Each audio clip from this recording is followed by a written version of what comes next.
Alright guys, so we are on scene here of a shooting that happened. I am an hour late. I got here as fast as I could. But again, there was a shooting. A vehicle did crash at York and Van Dyke Street. I am standing on Van Dyke and Stillwater at the moment. The gunshot wound, the person who was with the gunshot wound did get CPR. I don't believe that they made it. Family did just show up on scene at Van Dyke in case. The shooting apparently took place at Hazel and Stillwater. There are two to three suspect vehicles that did leave the area. White Ford Taurus and a silver Chevy Tahoe. Last seen on southbound on White Bear. I cannot get closer to the scene at all. They do have it blocked in all directions here. But I am on Stillwater and Van Dyke at the moment. Again, the last I heard, the male was getting CPR. I do not believe that he made it.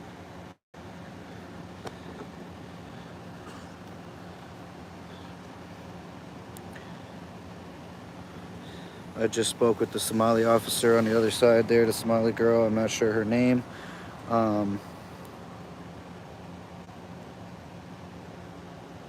If you guys got any more information that you can provide, I would greatly appreciate it.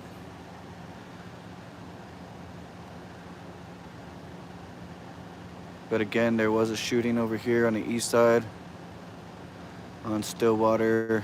Well, I believe it was on York and Van Dyke here.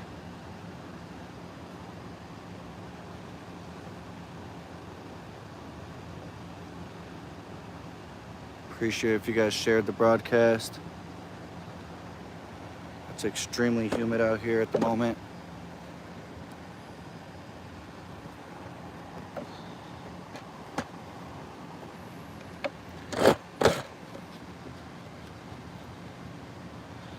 Okay, yeah, so it used to be a good neighborhood over here, man. You know, it's unfortunate that it is what it is now.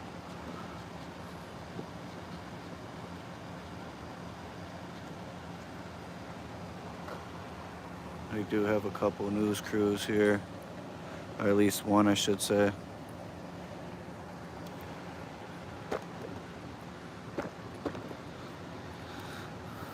Excuse me, sir, can you provide any information on the victim? All right, no information on the victim here.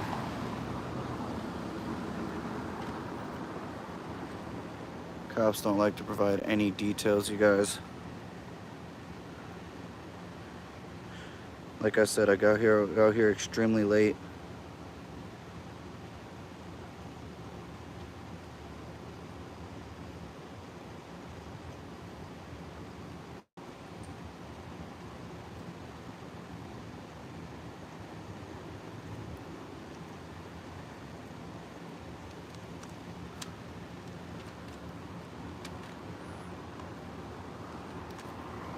Excuse me, sir, you with Homicide? Yeah. All right. So yeah, it does appear that he didn't make it, guys. Yes, sir. We do have Homicide here. So that concludes that he did not make it. Yeah, unfortunately, I got here late, but we did just see Homicide go up on scene. So it's pretty much confirmed that it's been a homicide here.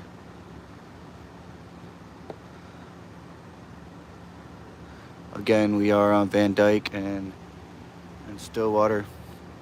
That's as close as I can get to the scene.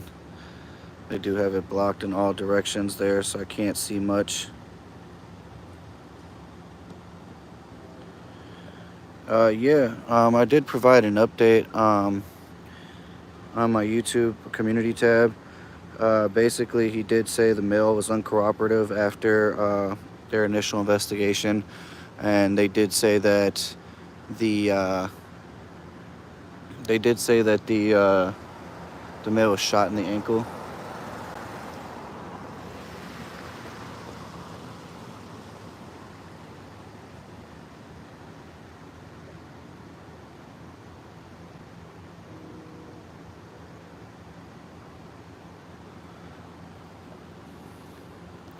We do have a car right here exiting the crime scene.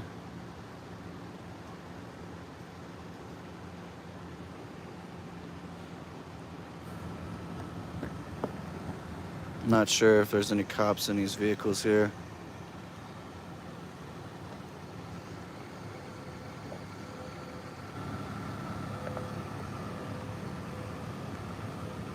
Yeah, I could raise this page if you want me to.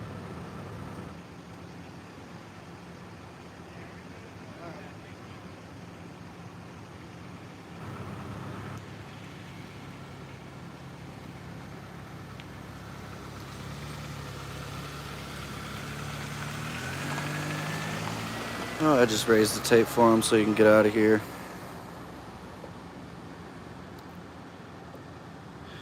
Yeah, so Van Dyke and York is a block straight ahead of me here. I do appreciate you confirming that, Ralphie. But again, yeah, the information that he provided yesterday, he basically said,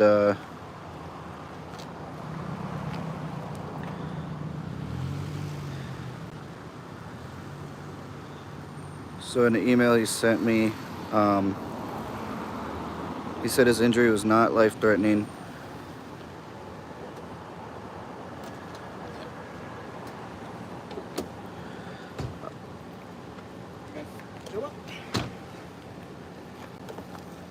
We do have more officers here showing up to the scene as well. Again, there is family on the other side, on Case and Van Dyke that just showed up.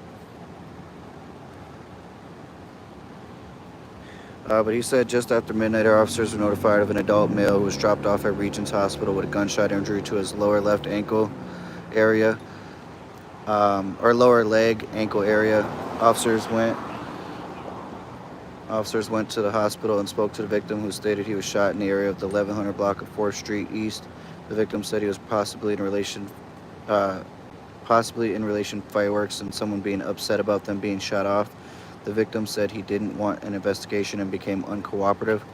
Evidence at the shooting located at the scene on 4th Street and collected. The incident remains under investigation. I know I didn't read that right, but that's because he didn't write it right. He's a very busy guy, so it is hard for him to get all the information right.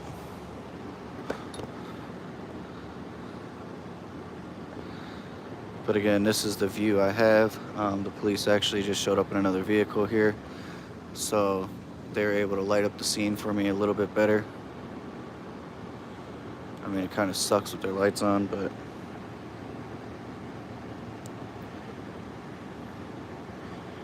unfortunately, the only information I have on this is the information I have from Minnesota Crime.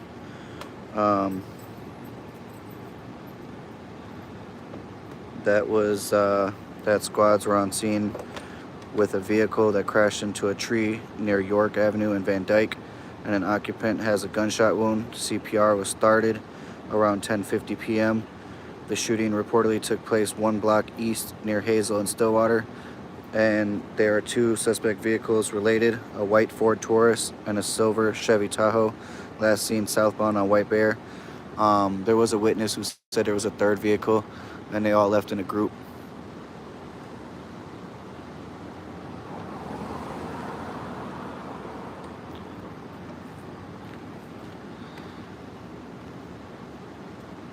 I'm sorry, you met the person that was shot and killed here?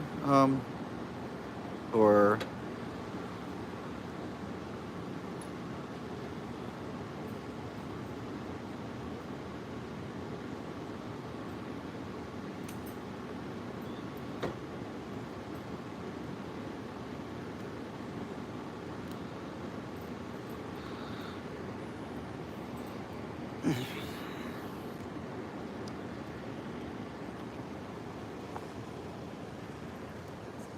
Yeah, go ahead.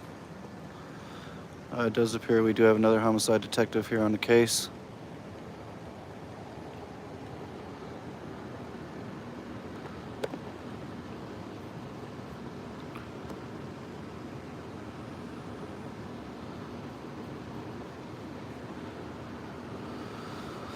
If you guys haven't already, please share the broadcast. Give it a thumbs up. Go ahead and subscribe if you want to know what's going on in St. Paul.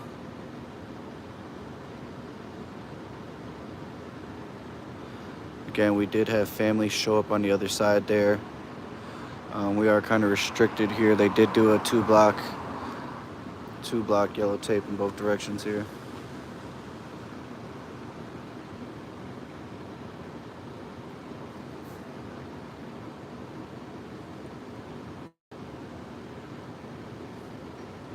I wish I had shoes like that.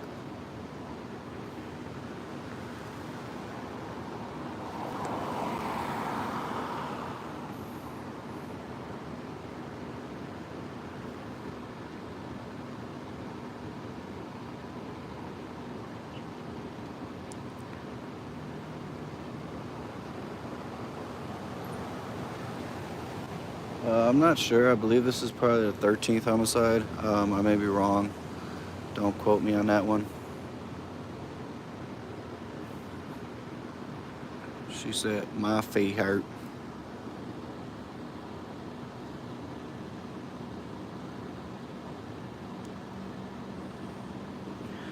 I will be trying to get more details during the press conference. I know there will be one. Just unsure what time it's going to be. They have not posted anything on the Twitter page yet.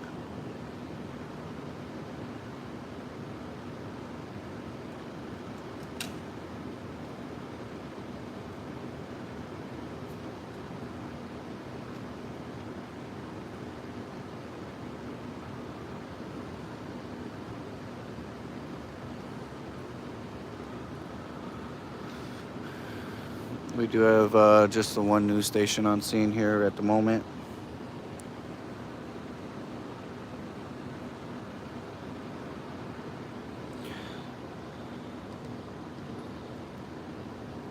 Yeah, it is going to be a DOA here. We had 2 homicide detectives show up.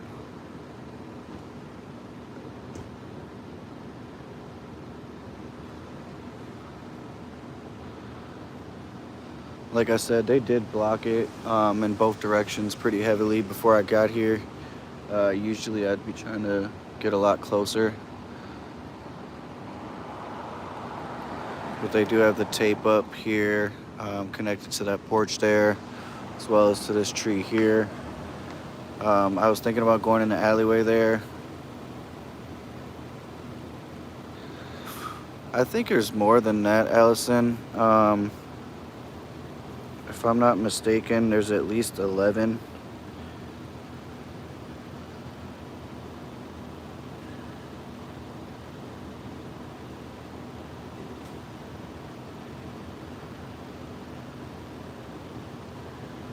But like I said, I could be wrong.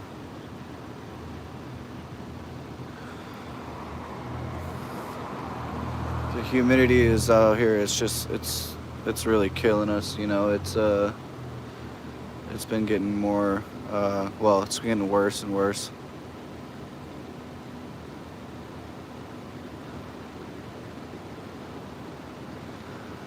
Yeah, I'm unsure how many people are DOA on this one. I haven't got any details just yet, besides the initial scanner traffic.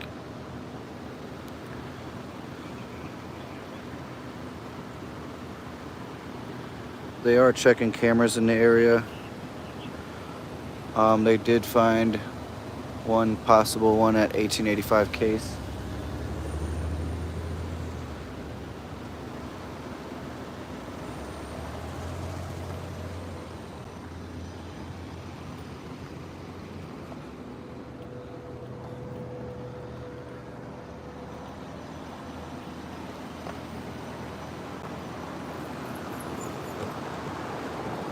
I am trying to get you guys the best angle here, but I literally went all the way.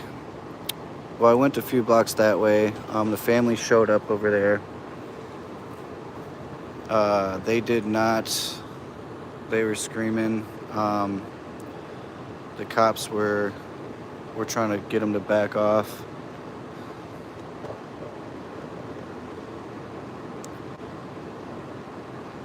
I'm not sure if the victim died here on the scene. I know they were trying to do CPR, so I'm unsure if they did transport him at all.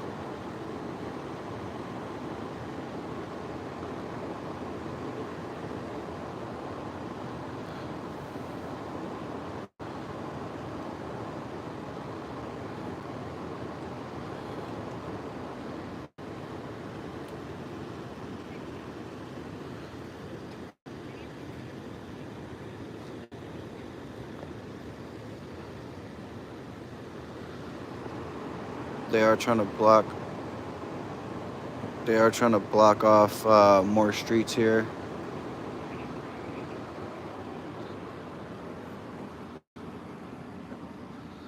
I think I'm gonna go back around the other side, guys, because it's the lights are kind of messing up the view here.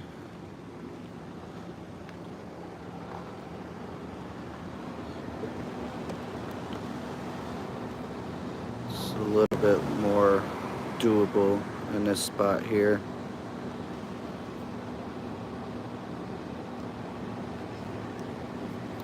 The homicide detective did appear to go back to his vehicle.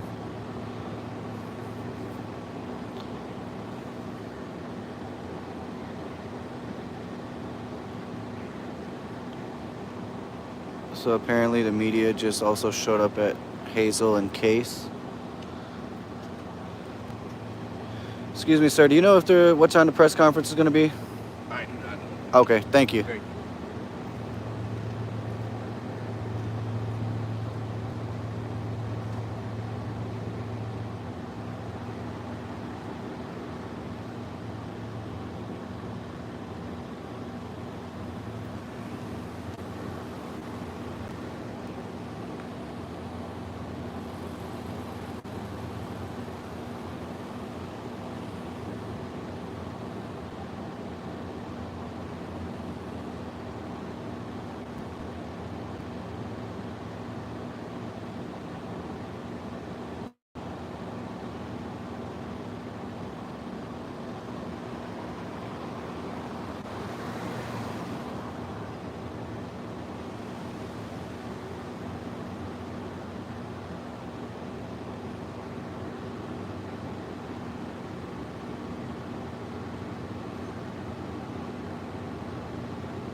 I think I might go around that angle, guys, to see if I can't get something from that angle.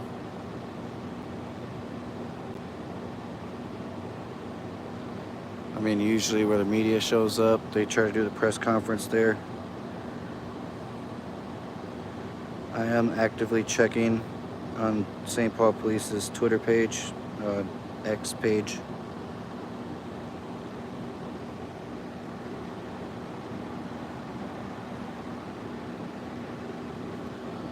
It appears we do have another homicide detective that just showed up here as well. Hello.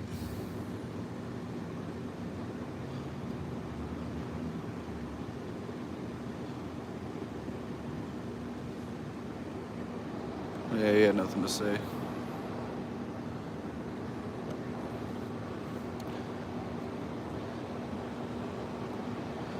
If you guys just want to stay with me here while I go around, I'm gonna go drive around. If you guys want to just stay with me on this one.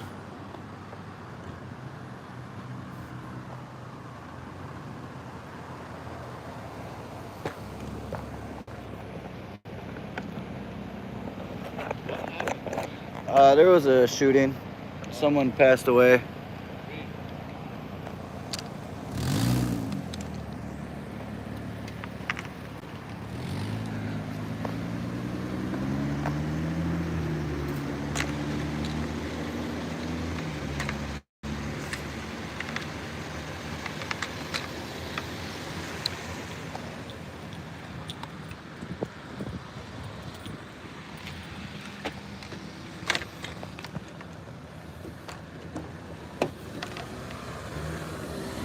Is Capital Transparency on scene? Do you know?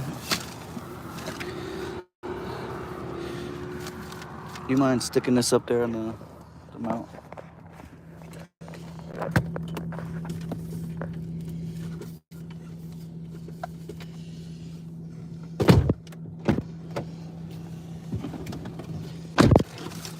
So again, guys, I am gonna try and go around the side here.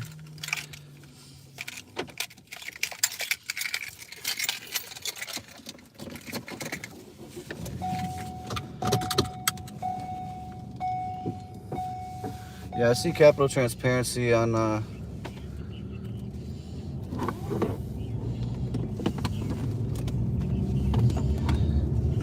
see Cap on a lot of the scenes that I go to. I have not formally introduced myself, but I do see him quite often.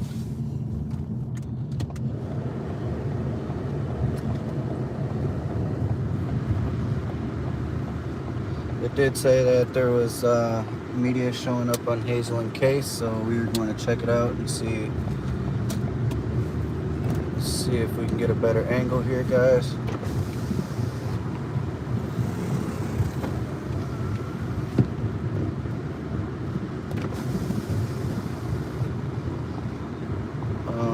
Let's see here.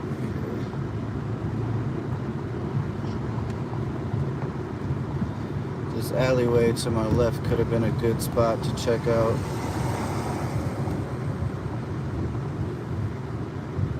So yeah, it does appear that they got this street blocked off here.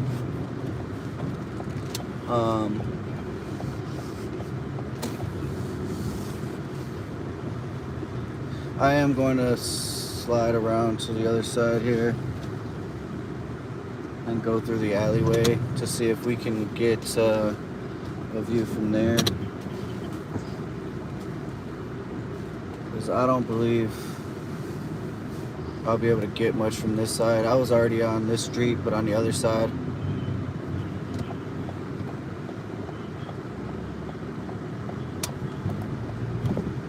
So I am gonna try and go down this alleyway here next to what looks like a recreation center.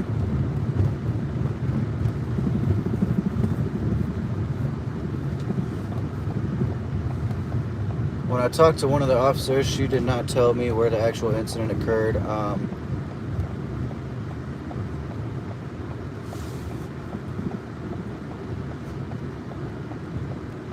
So I wasn't able to get any details on where it was at.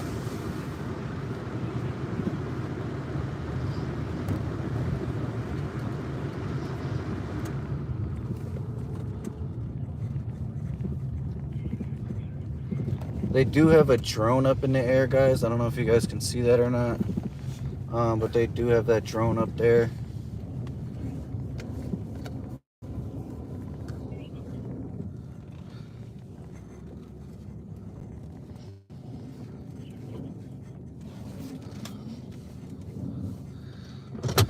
This is about as good as it's gonna get at this moment, so we're going to try and see if we can get a view for you guys here.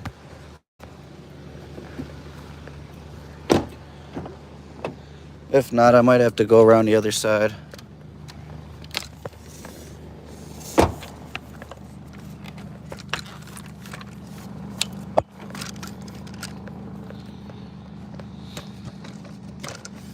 Sorry about that, guys.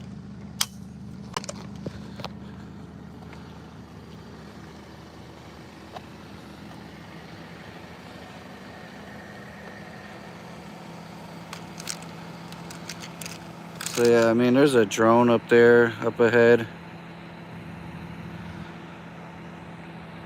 It appears that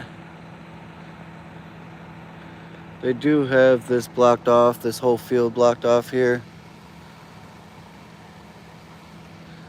So I'm really not able to get any closer to the actual scene. I don't know what the drone is actually looking for here.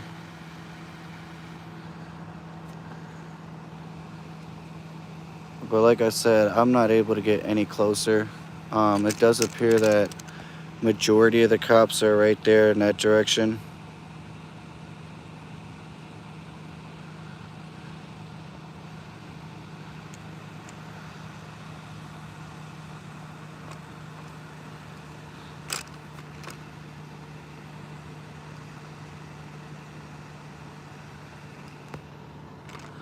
Yeah, I mean it's blocked in all directions. I'm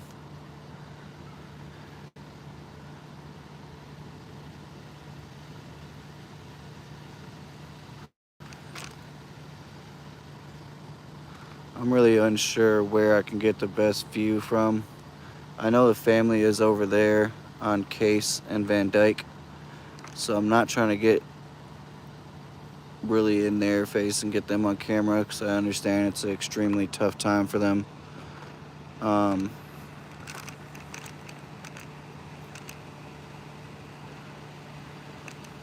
they really got this sealed off here though, and unfortunately I can't get the view that I would like.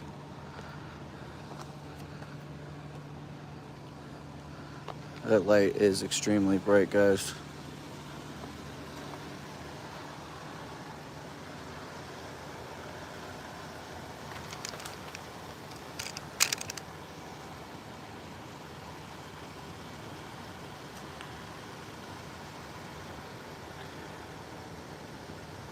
I wish I would have gotten here a little bit earlier. Again, they do have the drone up there.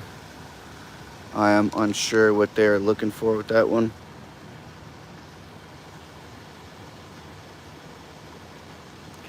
I know you guys probably can't see that very well.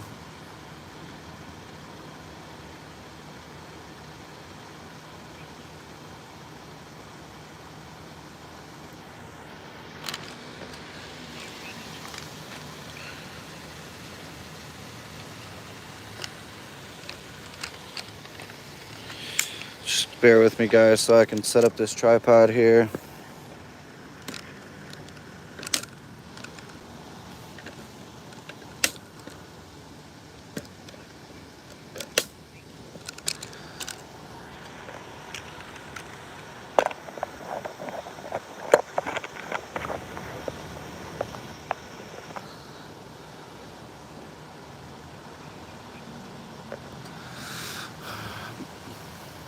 I am going to check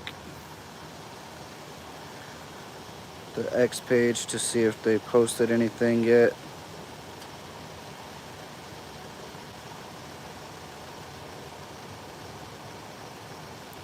If you guys know any information on a press conference, please let me know so I can get to it.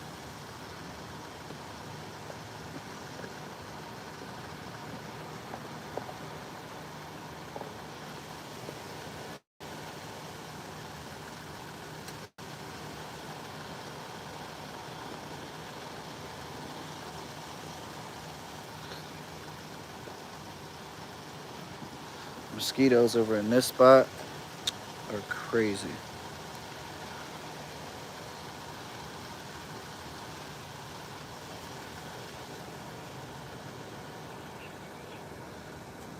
There is quite a bit of cops over in that direction there.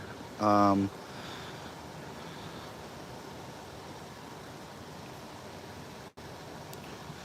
majority of them are right there, guys.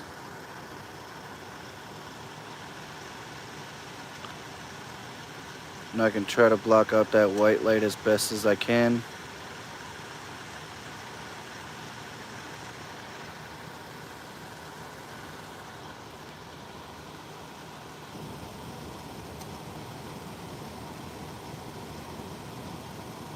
It does help a little bit there.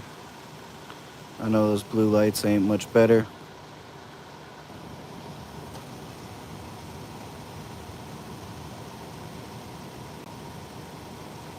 But we do have a couple homicide detectives there, as you guys can see, with a few uniformed officers as well.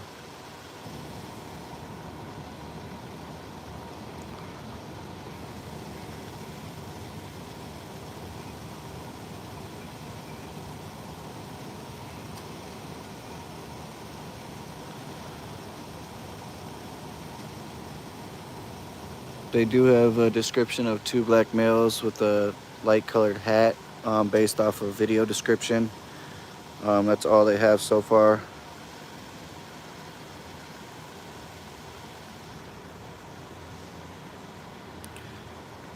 if you guys have any information that you want to provide, any details that you know of. Like I said, I'm extremely late on this one.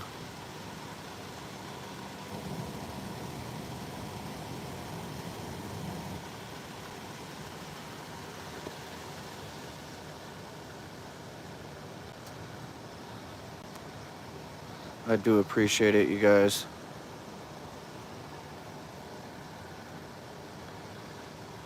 Yeah, I'm getting tore up by these mosquitoes right now. It's crazy. It's weird because, I mean, on the other side, I wasn't even feeling any mosquitoes, but there's a lot of trees right here next to this park, so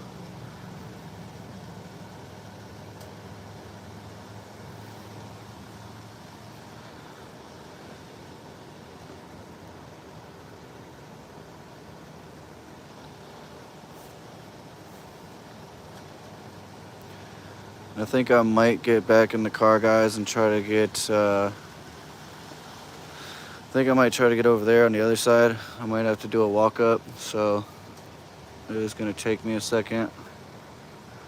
I am doing my best to get you guys the best angle here, but unfortunately this tape, man, is just, it's just insane.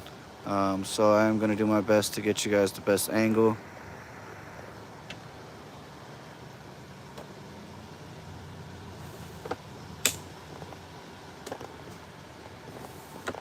Unfortunately, I do have to collapse my tripod every single time because it's pretty tall and it doesn't fit in my car.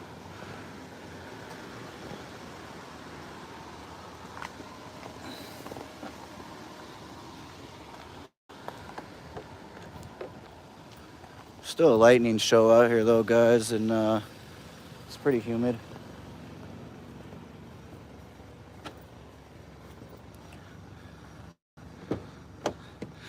Guys, bear with me while I try to get a better angle for you guys.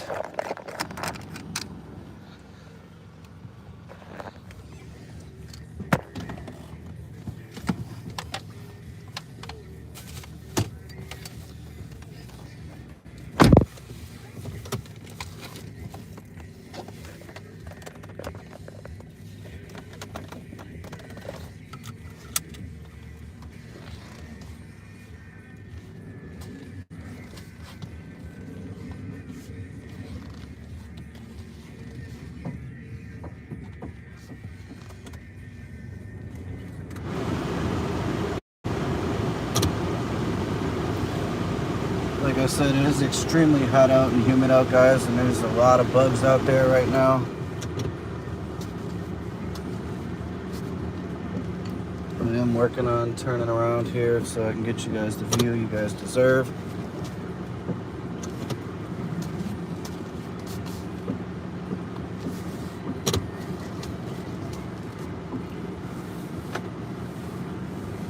I have been thinking about doing like a scanner chasing live with you guys. The days that I do want to do it, it rains pretty heavily, and I don't think that it's always a good idea because it's usually pretty slow.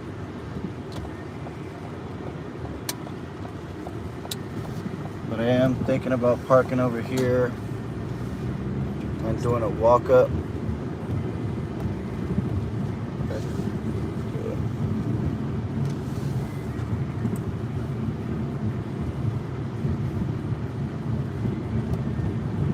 We have an officer there, possibly looking for cameras.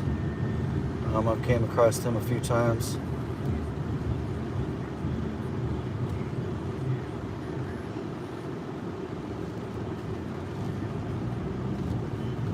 Again, guys, I am going to end up doing a walk up here.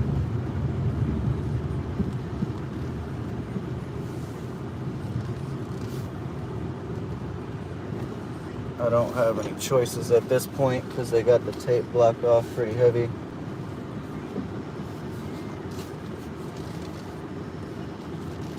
Come on, stand.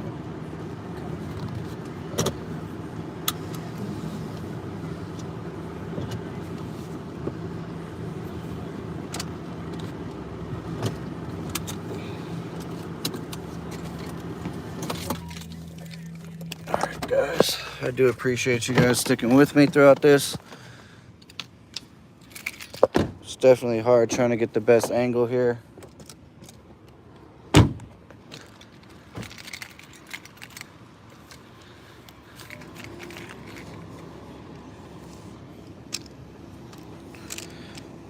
I'm going to go ahead and get this set up right now so we can just walk up on the scene.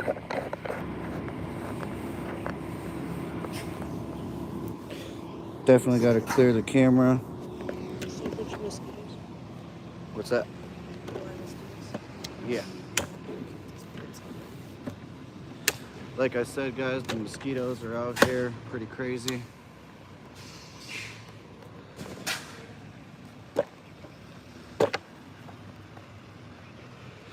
I do appreciate that information. They are checking at 972 Hazel for another camera.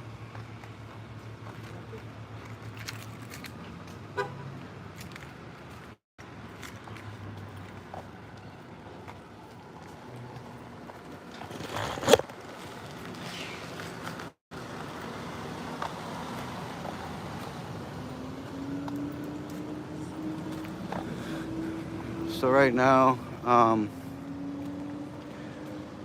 I don't have many more details than what we had already provided. This is Hazel and Case right here. Appears it's Hazel Park Recreation Center. I'm not too familiar with this area here.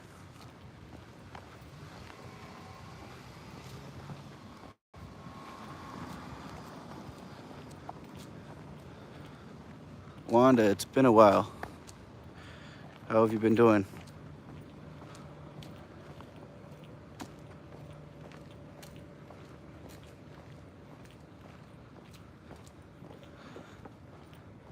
If you guys can find out where the press conference is, I would definitely appreciate that.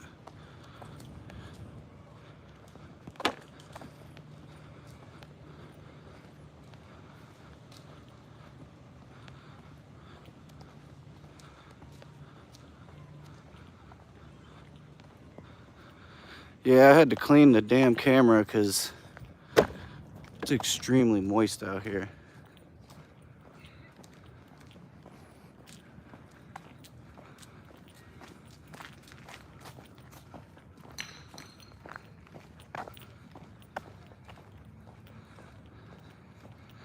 Like I said, I do believe that the family's over on this side. I'm not going to try and record them, guys.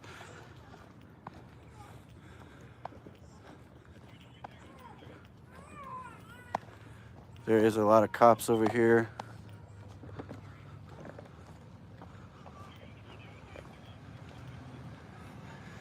Yeah, I don't know if you guys seen, I don't know if you guys seen Watertown or Waterville, but it's insane.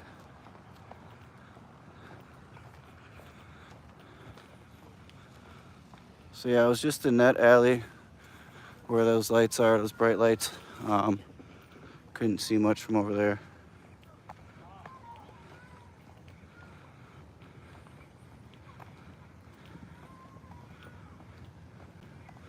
Oh, that's really sad. I'm sorry to hear that, Ralphie. So yeah, right now we're on Van Dyke and what I believe is Case and Van Dyke here. We do have some officers standing here.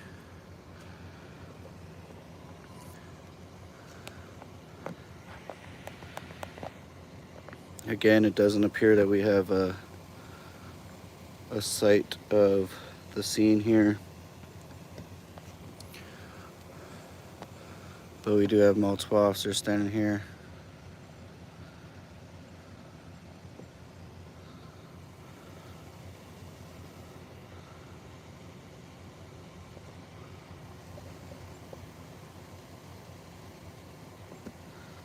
I did try to get on those other blocks in between from White Bear, but I could not get in there.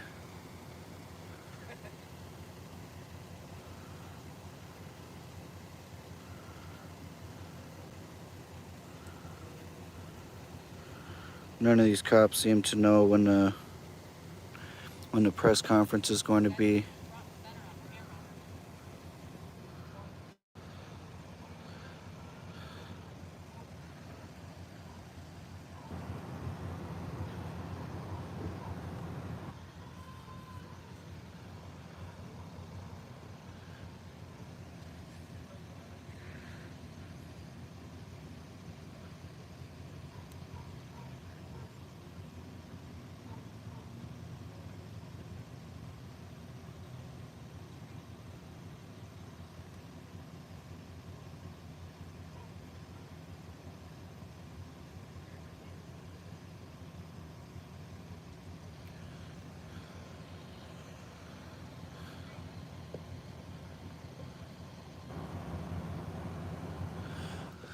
No, they usually don't give any information at all.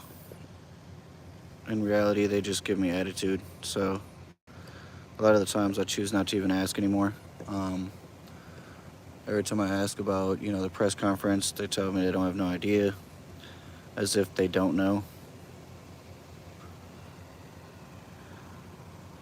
But we are on Case and Van Dyke here.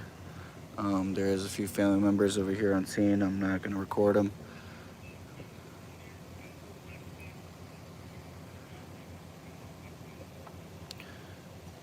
At this point, I do believe there is only one victim.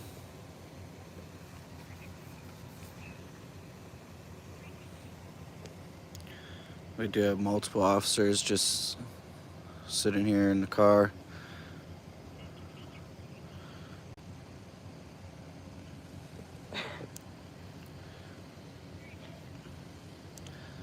This is about all the scene that I can actually get. Again, they did have a drone overhead. Not exactly sure what they're looking for, especially if all three victims left. Or I'm sorry, all three suspects left in three suspect vehicles left the area. They do have video of two suspects.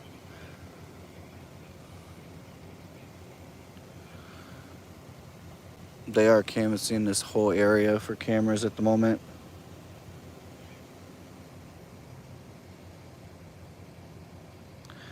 I do not have that information yet.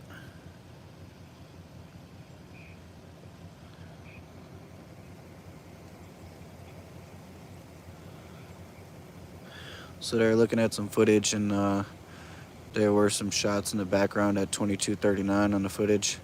The call came in at 22:41 hours.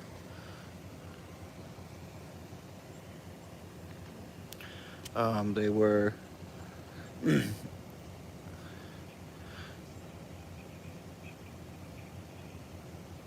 they were doing CPR at 11:50.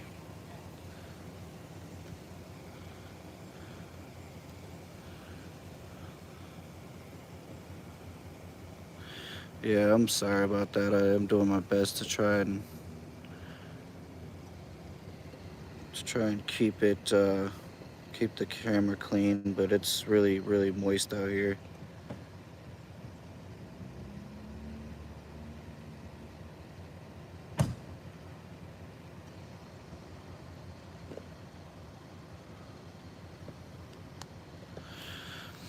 I still have been looking to try and see if there's going to be a press conference. I mean, I know there will be, but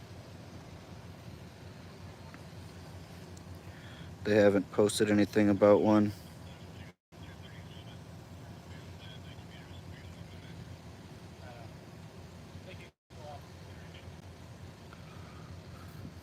A lot of the times, a lot of the information that they have, they try to go to a different channel, so people who have the scanner apps and stuff like that can't hear what they're talking about.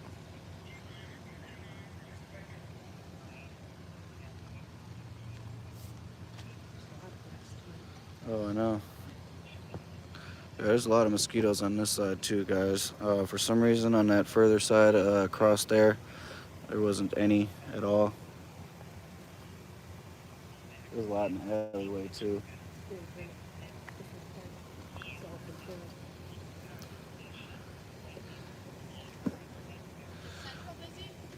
Definitely gonna get some bug spray soon for these calls. In the summertime, you know how it gets around here.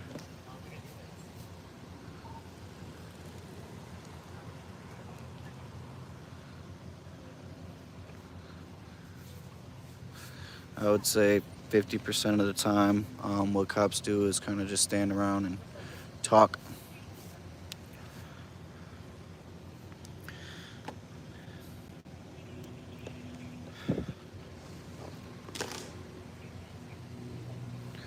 Yeah, I'm definitely gonna get some.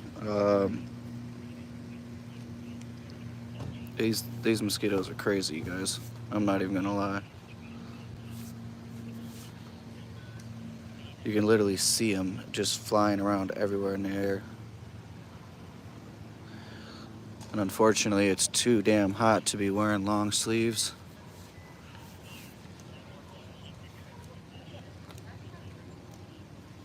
We do have more news stations showing up on scene here.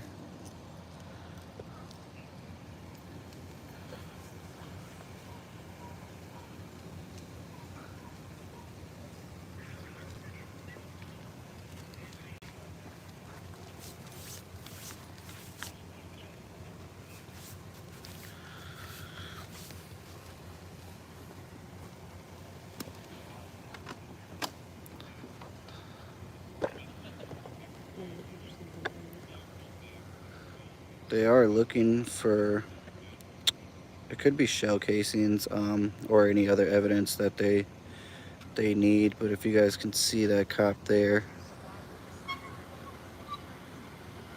try to block the light for you guys a little bit here. Tell me the first letter. What? Jenny? What is it? Sorry. You just live here? Somebody's dead. Trying to use my hand a little bit to block the lights from the squads here. The motorcycle guy commentating with another guy filming everything. Yeah, I'm definitely trying to invest into a new camera, or a new iPhone, basically, because the iPhone cameras work pretty well.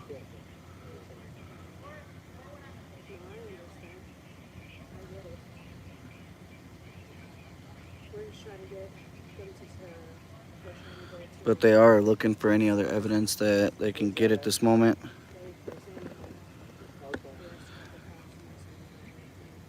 They won't be here. Right. Is it always at Lafayette? Yeah. Oh, that's what I was asking. How decent is it to fight down there at night? When they do it? They don't do it at night, do they? Is it decent down there? Sorry guys, I'm gonna try and cover up that area a little bit here.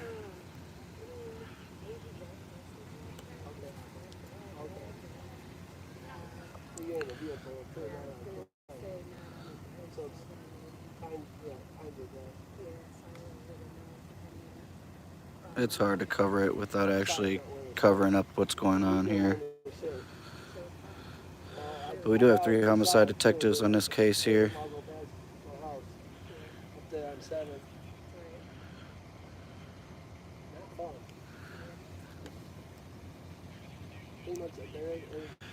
I do not believe the coroner came yet. I did not see him just yet. On this side, yeah.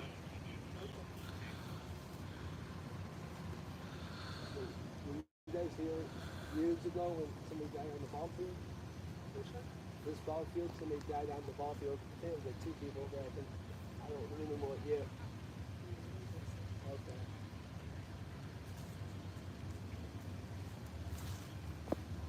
He said it was this area Oh yeah? where the cop cars. Okay.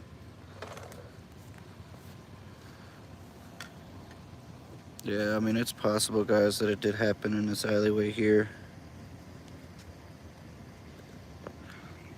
I wish you'd upload the videos right away after you taped them, you know what I mean?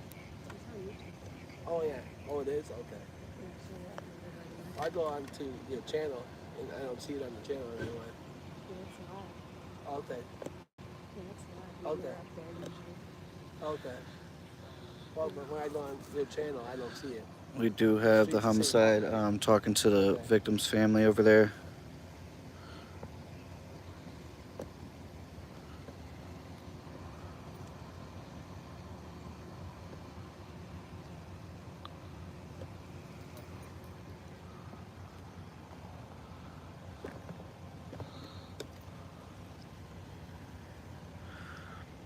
Yeah, it's unfortunate, Ralphie. You know,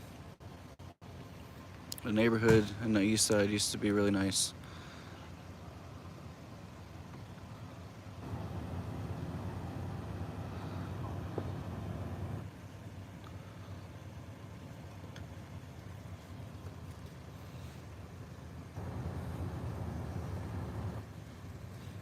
Like I said, the homicide is talking to the victim's family.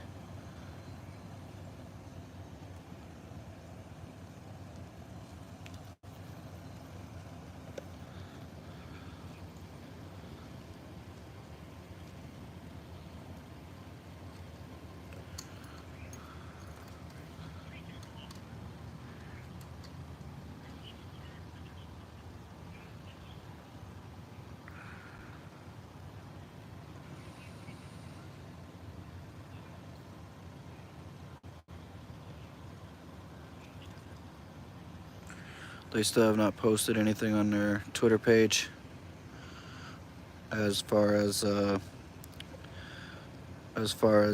press conference. More than likely, it'll happen down at Grove Street.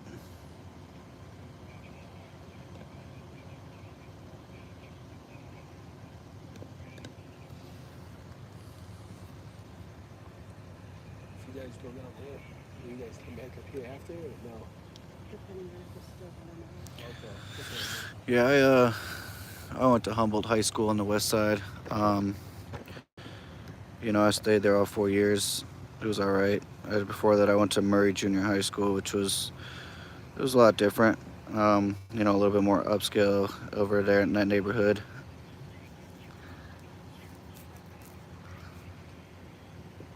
I went to Ramsey Junior High once for summer school, and I got kicked out of there within the day. I went there for one day and got kicked out.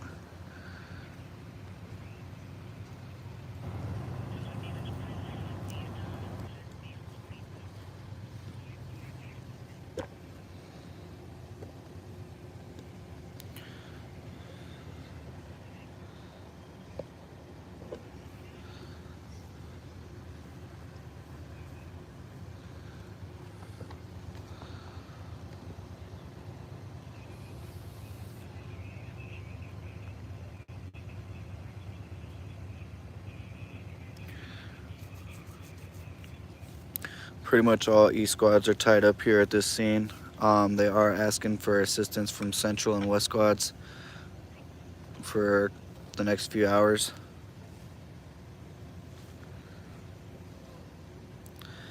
Yeah, honestly, the way schools are nowadays, guys, it's pretty scary just to send your kid to school.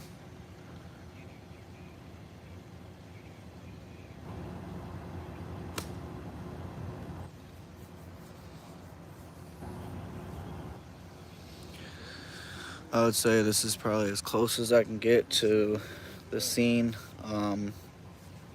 with the best view. There's not actually anything to view here other than the homicide and, you know, these cops here, but it's probably going to be the best view of what the scene is.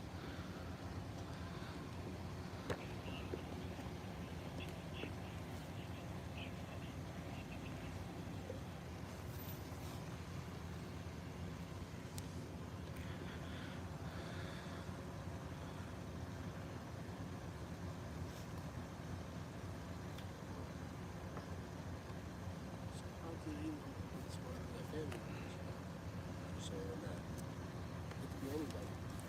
For you guys that are just joining, this is what Minnesota Crime posted. Squads were on scene with a vehicle that crashed into a tree near York and Van Dyke. An occupant has a gunshot wound. CPR was started around, I'm sorry, 10:50. I did say, I believe, 11:50. But yeah, it was around 10:50 p.m. The shooting reportedly took place 1 block east near Hazel and Stillwater, and there are 2 suspect vehicles related: a white Ford Taurus and a silver Chevy Tahoe, last seen southbound on White Bear Avenue after the shooting.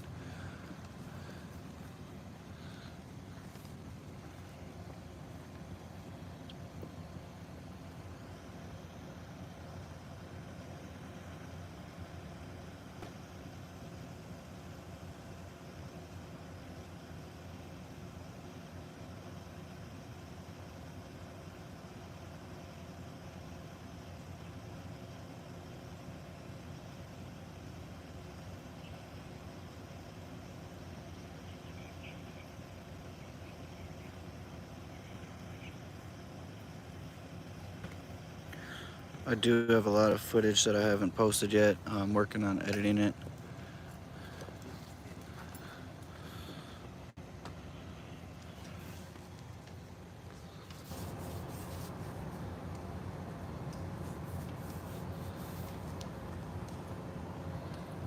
Like I said, we do have a news guy over here. He is leaving.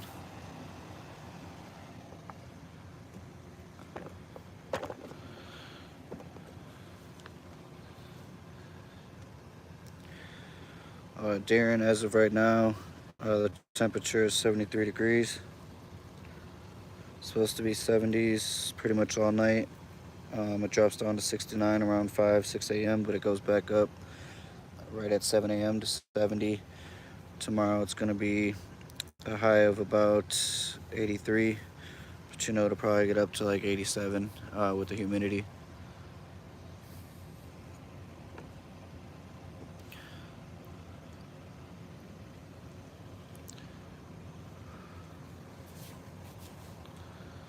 They did have a video that showed 2 male suspects with light colored hat.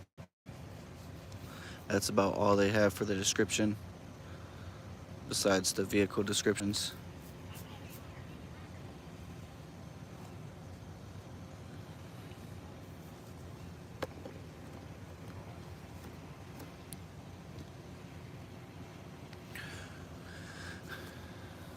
Again, we are on Van Dyke and Case at the moment.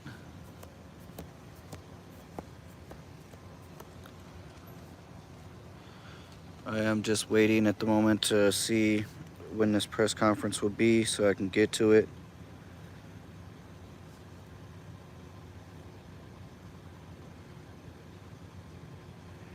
More than likely it'll be down at the downtown, or right outside downtown, I should say. Down at Grove Street.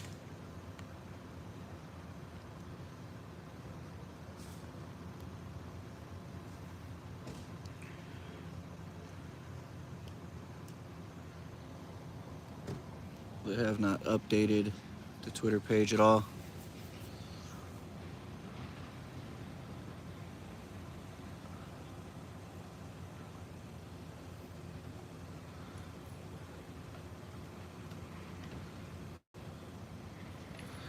The homicide detectives just got done talking to the family members on scene.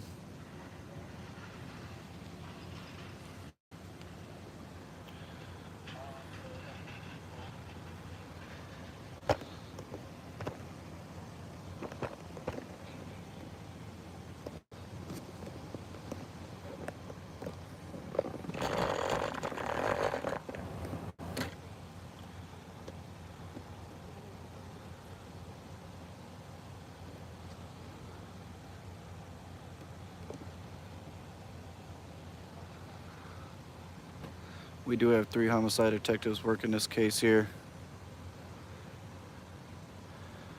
I'm not sure on the specific details about how many shots were fired, if they found shell casings or what the case is, how many shell casings, what caliber shell casings.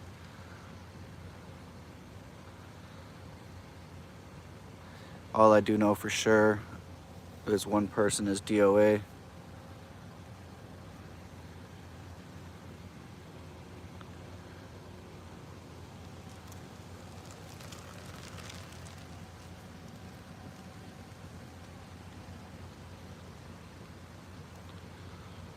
I do believe they're going to be working this for a few hours before the medical examiner comes and gets the body.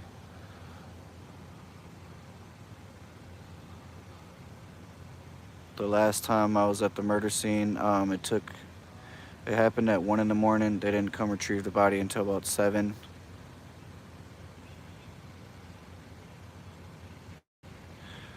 I do not know. I've been pretty much in every direction here, but I cannot get close enough to actually see where the crime occurred.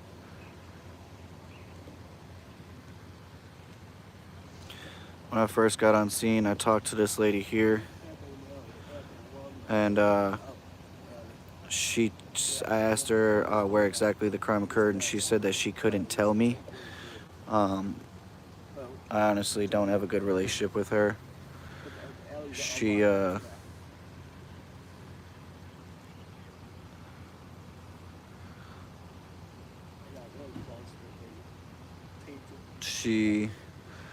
never tries to give me any information on anything.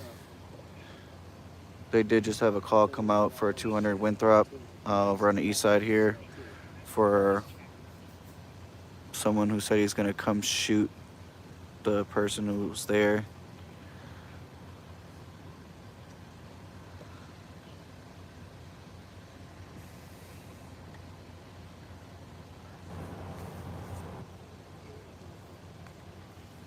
Says that he does have a silver and black firearm. Way down there on this side. Yeah, it's a sticky one out here, man. It's definitely not pleasant.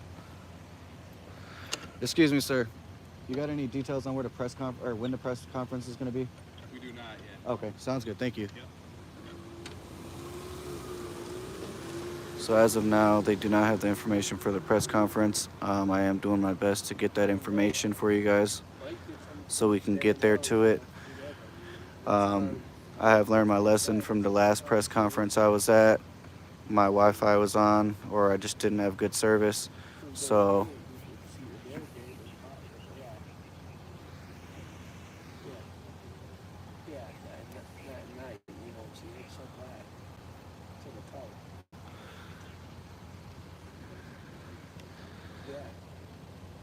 but it was my last press conference. It was extremely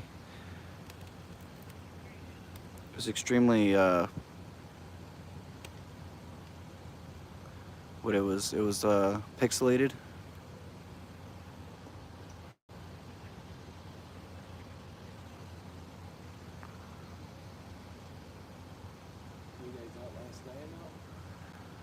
Yeah, that's a good idea, Ralphie. Instead of going live, I definitely should post the video. Maybe even as a live premiere.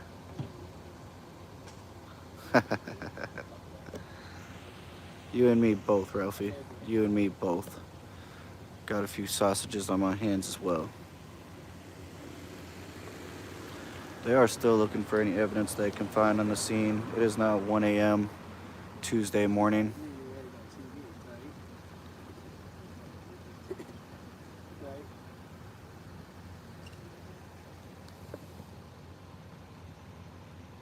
This gentleman here said he doesn't have any information on the press conference yet. He was respectful.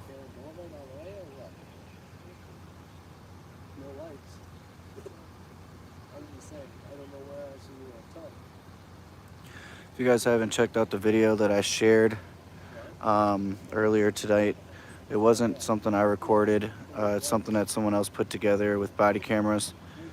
But it shows how racist police can be while off duty, and even the ones that were on duty. It was a really sad incident. I mean, you guys definitely should check it out. It is a long one.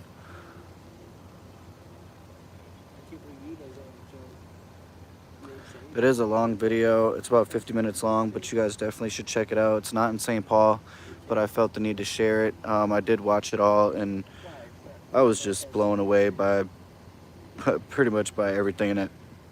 I'm sorry. I was pretty much blown away by everything in that video. The cops that showed up on scene, the off-duty Homeland Security slash Strike Force slash DEA ATF.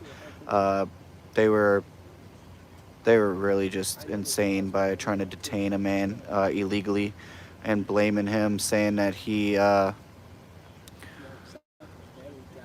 basically saying that he was illegal in the United States, even though he was here for 14 years and he had a Texas ID that checked out. But it was extremely sad the way he was treated, and the police that were on duty tried to find anything and everything. See you, Wanda. I appreciate you watching. Um, it was sad by the way he was treated by everybody in the situation. You know, it probably made him feel like he don't belong. At not one time did they really think that to ask him, you know, what he wanted to really do about the situation. They were trying to leave it up to him, so he wouldn't sue the shit out of him, pretty much. Pretty much,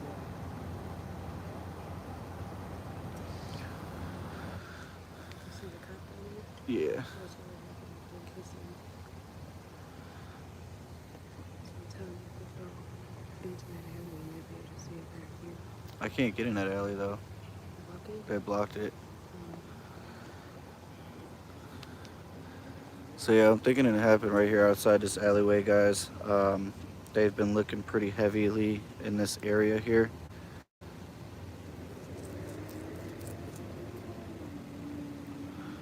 Yeah, it's sad, Darren. They don't ever take accountability for their own actions. They don't want to ever admit that they're wrong.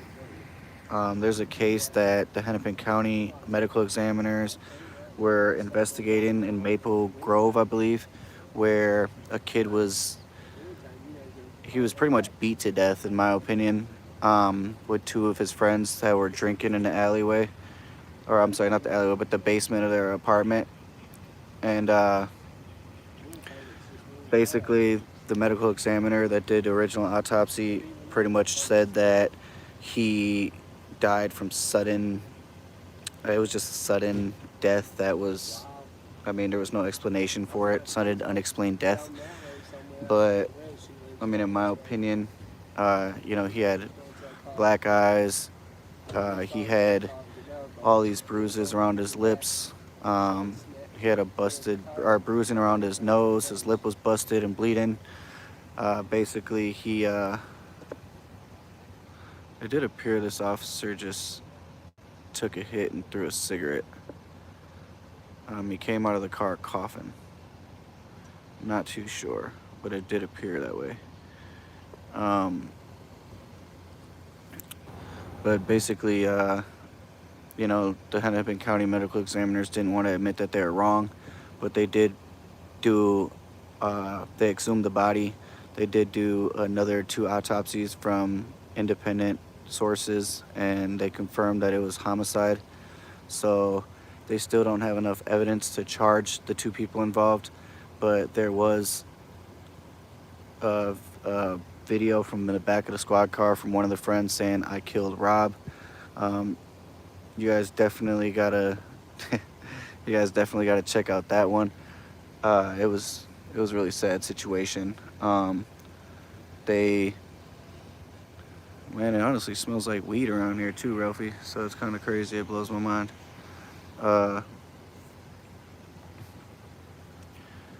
Yeah, basically, it was a sad situation, you know, and basically they said Moriarty, you know, I'm not trying to be like Bob here, but basically she's the one that said, well, 5 other attorneys as well said that they didn't have enough to charge the people in the case, but they did have a video and said that I killed Rob, and one of them said that. So I mean, it's pretty much a confession in my opinion, but they said that they didn't have enough evidence to charge the person, which it blows my mind.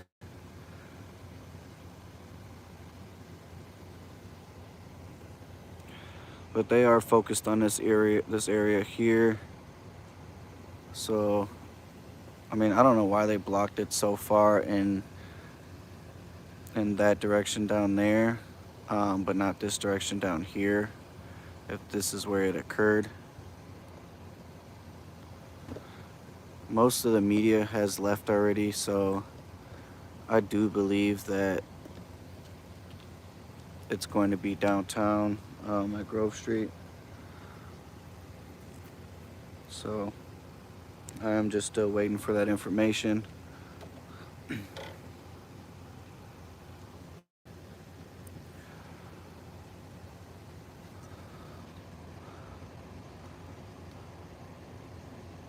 But again, I don't have any other information for you guys at this moment.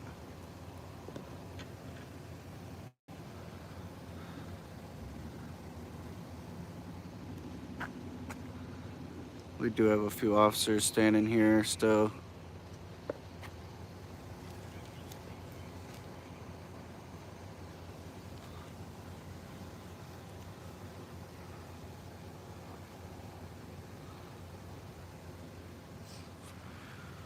We got an alleyway yesterday, guys. On that other shooting scene was extremely dark, and it was insane. I did not feel safe going down that alleyway. Like one of the people watching said, I could have probably got a view that way, but there was private property to the right there, so I didn't go down that alleyway. I know Ralphie recommended getting an O-light. That's definitely something I'm trying to get. Camera flashes don't do the job anymore.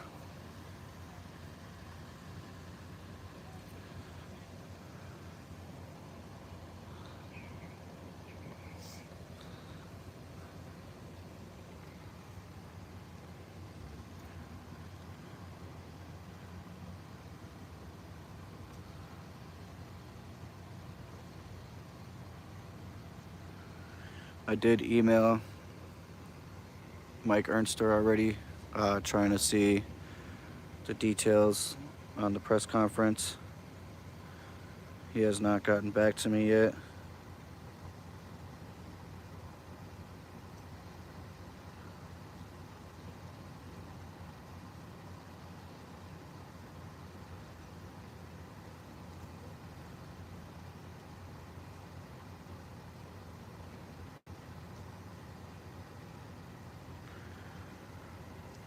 I do find a lot of the information that I post on my channel from Minnesota Crime.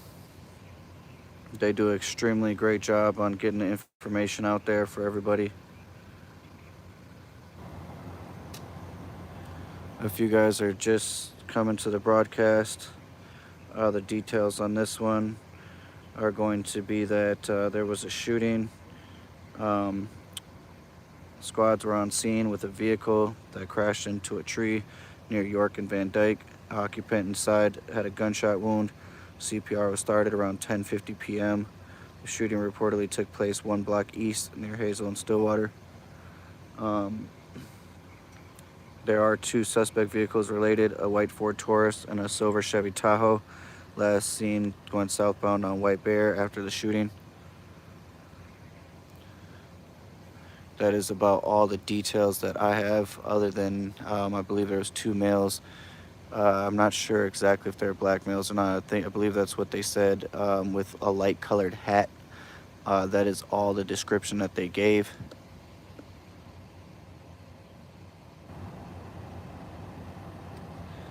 I do not have that information yet until the medical examiner IDs the victim. They don't really ever say during the original scanner audio how old the person is, stuff like that.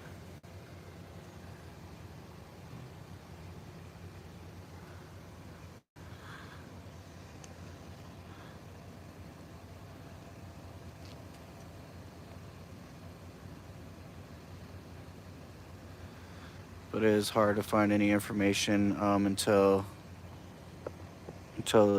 the investigation is pretty much done.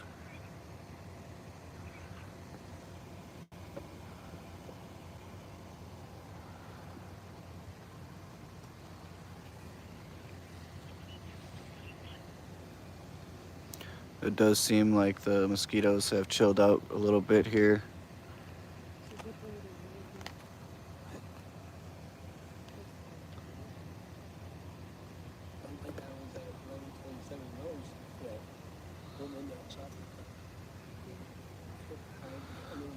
No, it's okay. You can talk and say whatever's on your mind. I mean, I'm not trying to be like rude or anything. I was just trying to let you know what the situation is. I get only the details that pretty much come around over the scanner. I do appreciate you asking questions. If I do have the information, I'll definitely provide that. I definitely am not trying to be rude or anything like that.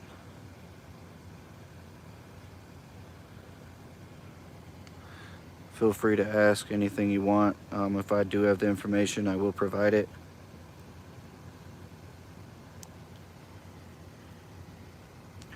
Again, I do keep checking the Twitter page. There is no information. They actually don't post very regularly either. But I do have multiple cars showing up on the scene here, guys, and it's quite a bit of family here showing up, so.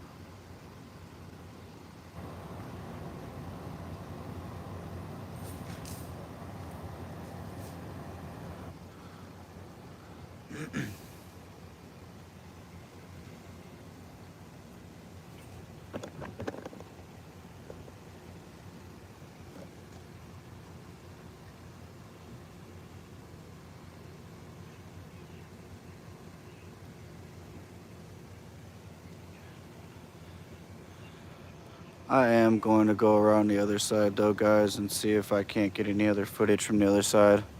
If you guys want to stick around, feel free, but I will be needing just a moment to get to my car and get around to the other side.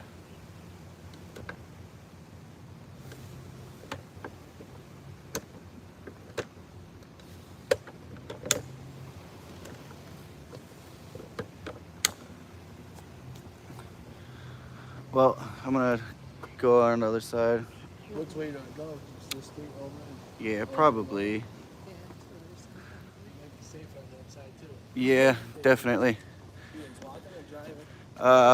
I'm gonna drive. My car's around the corner though. Oh, okay. So yeah, a bunch of family members are showing up to the scene, guys. So I definitely don't want to. They've already supposedly tried to fight some other people for recording, so I'm not going to be putting myself in that situation. I would rather stay safe than, put my life in danger. I understand, it's a situation that is very, very tragic, and, feelings are involved, a lot of emotions. So I'm definitely not trying to, get into any physical altercations at this moment, especially with someone who's grieving. Tensions are extremely high. So I'm going to go around to the other side where I first started this live to see if I can get some more views on that side. Because I know, honestly, I don't know where this occurred. There wasn't many details. They had the streets blocked off about 2 blocks in each direction. So there's not much that we can see from anywhere. But I'd rather stay safe than pretty much get into a physical altercation with someone that's, feeling some pain at this moment. That's not my goal. But apparently the family did try to fight someone who was recording already. So I definitely am not going to be putting myself in that situation.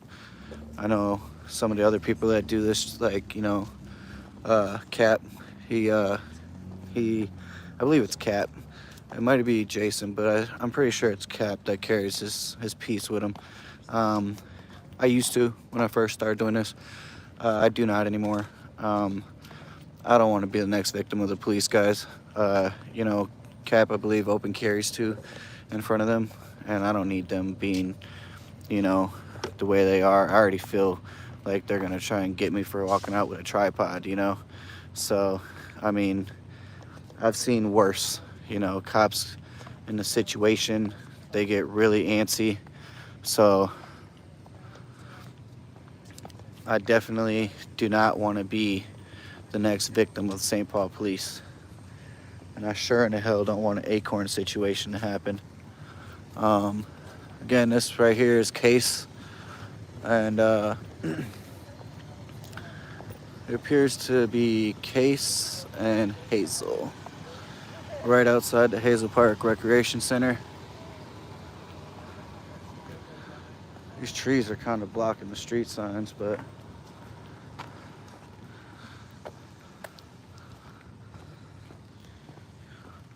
I'm gonna do my best to get you guys the views.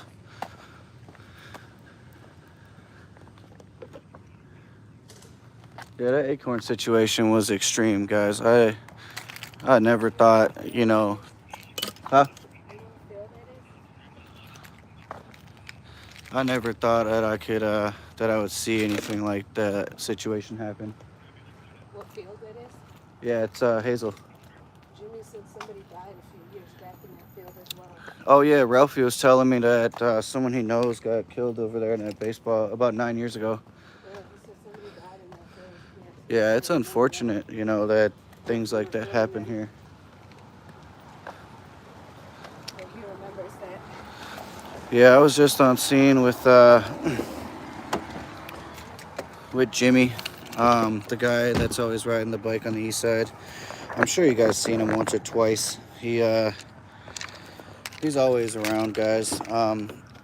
Pretty much every scene that I go to on the east side, he is more than likely there or gonna show up as soon as I get there.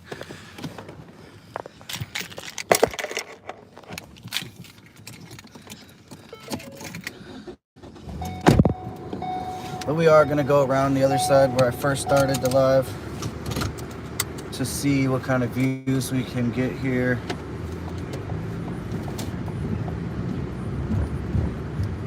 You know, every time you do everything. So what? You know, every time you do everything.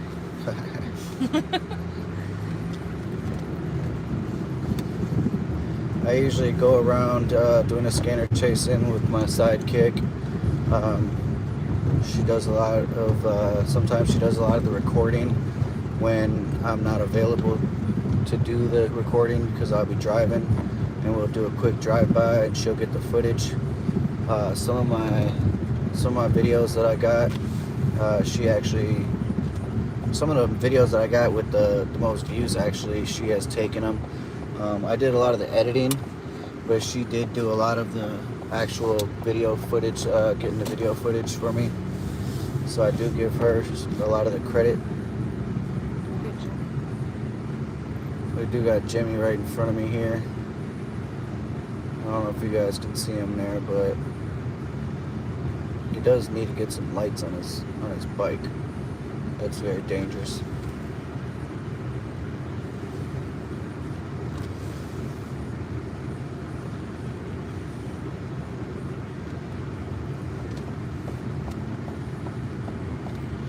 So I'm gonna quick park here, guys, and get the tripod back out.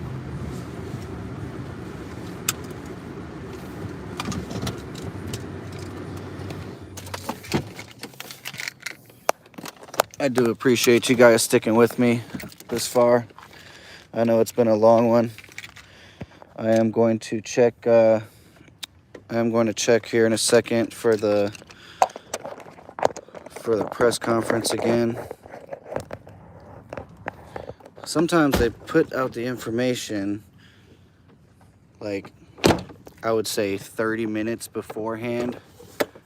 So it is extremely tough to get there in time. But for some reason, a lot of the crimes that do occur are extremely close to where the press conference is.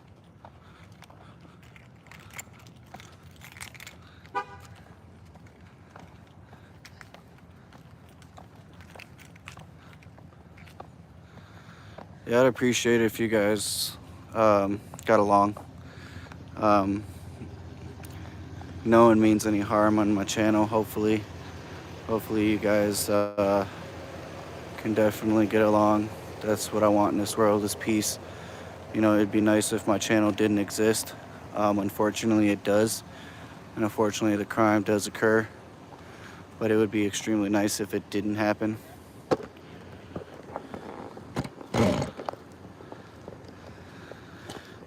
I'm gonna do a quick camera clean real quick.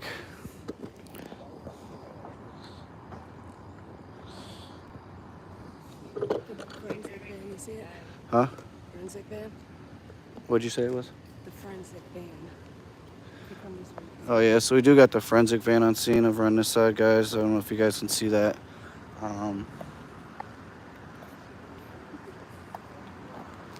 City Life Jimmy, Eastside Jimmy.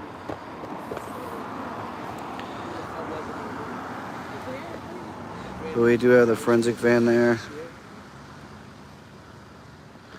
Still do not believe that the coroner showed up just yet. The forensic doesn't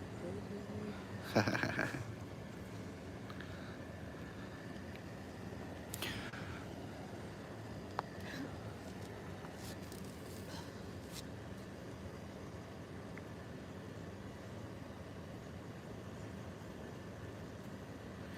I haven't heard any more information on the scanner here for what's going on in this situation.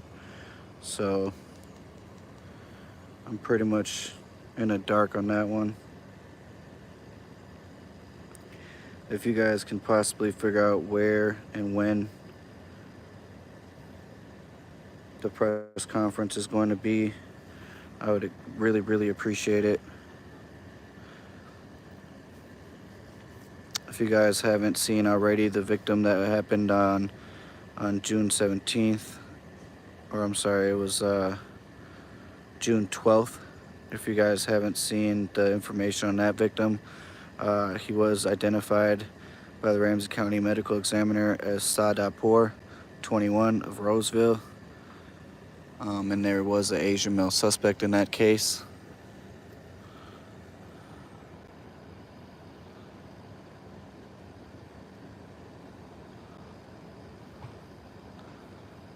But again, I did not see a medical examiner show up just yet on the scene.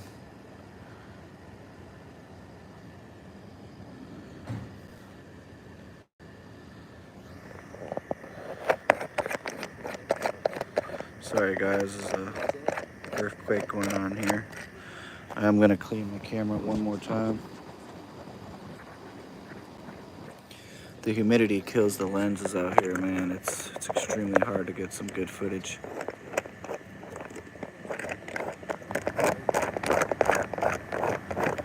One more earthquake.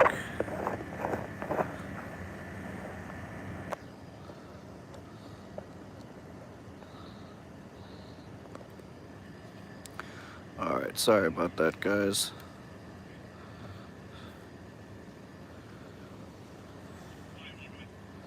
So, It's hot.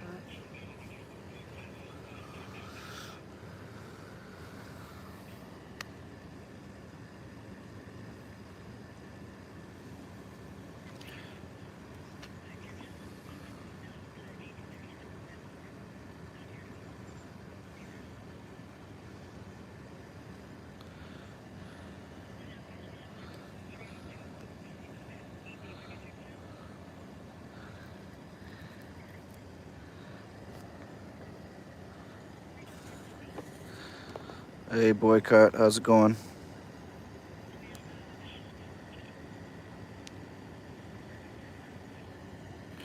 Sorry about that, guys.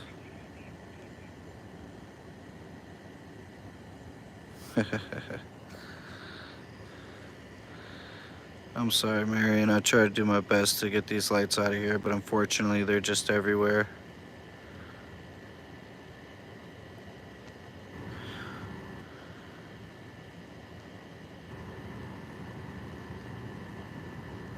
I do appreciate everything that you do for me and my channel.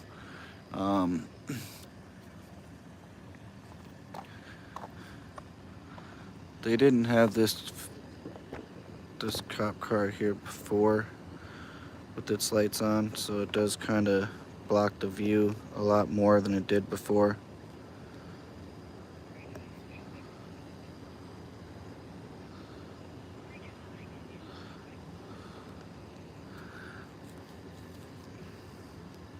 Again, Marion, thank you. I am sorry about the lights. I hope you have a good night. Thank you for watching this live. If you guys haven't gave it a thumbs up, please do so. If you guys haven't subscribed, please do so. We have hit over 3,500 subscribers, which is amazing. You guys are the bread and butter of what we do here. I do this for you guys so I can show you guys what's going on in our great city. I know my channel doesn't make it seem like our city's so great, but it's home to all of us, and it is what it is. We do our best to keep it as good as we can.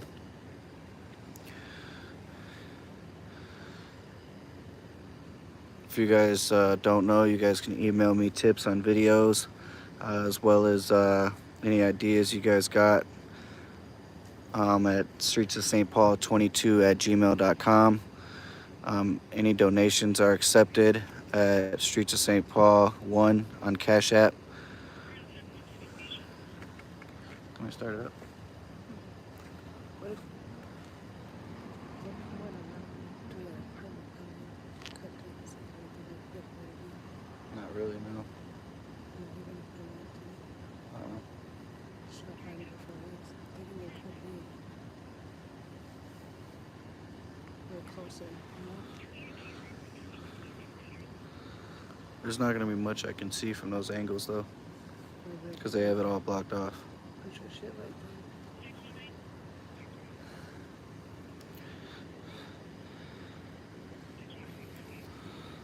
And if you find an area that they don't have like that,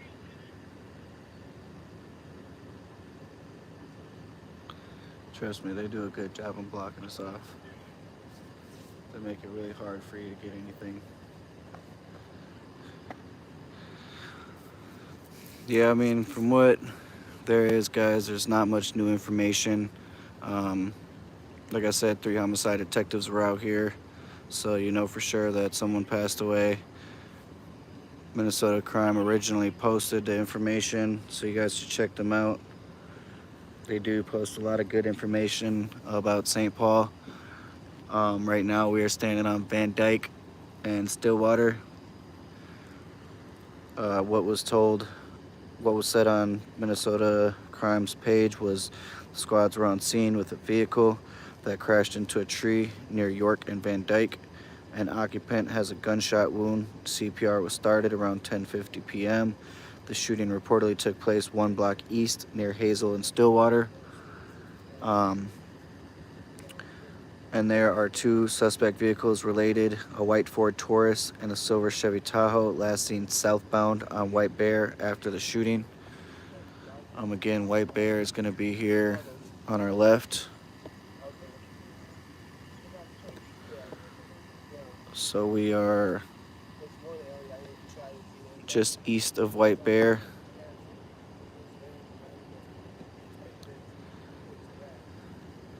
The victim's description, or suspect description, was 2 males, one with a light colored hat. Oh,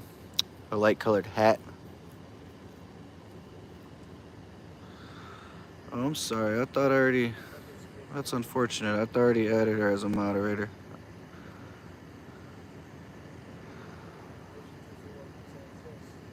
Well, I should have asked her first, but I did just make her a moderator. But I definitely should have asked her first.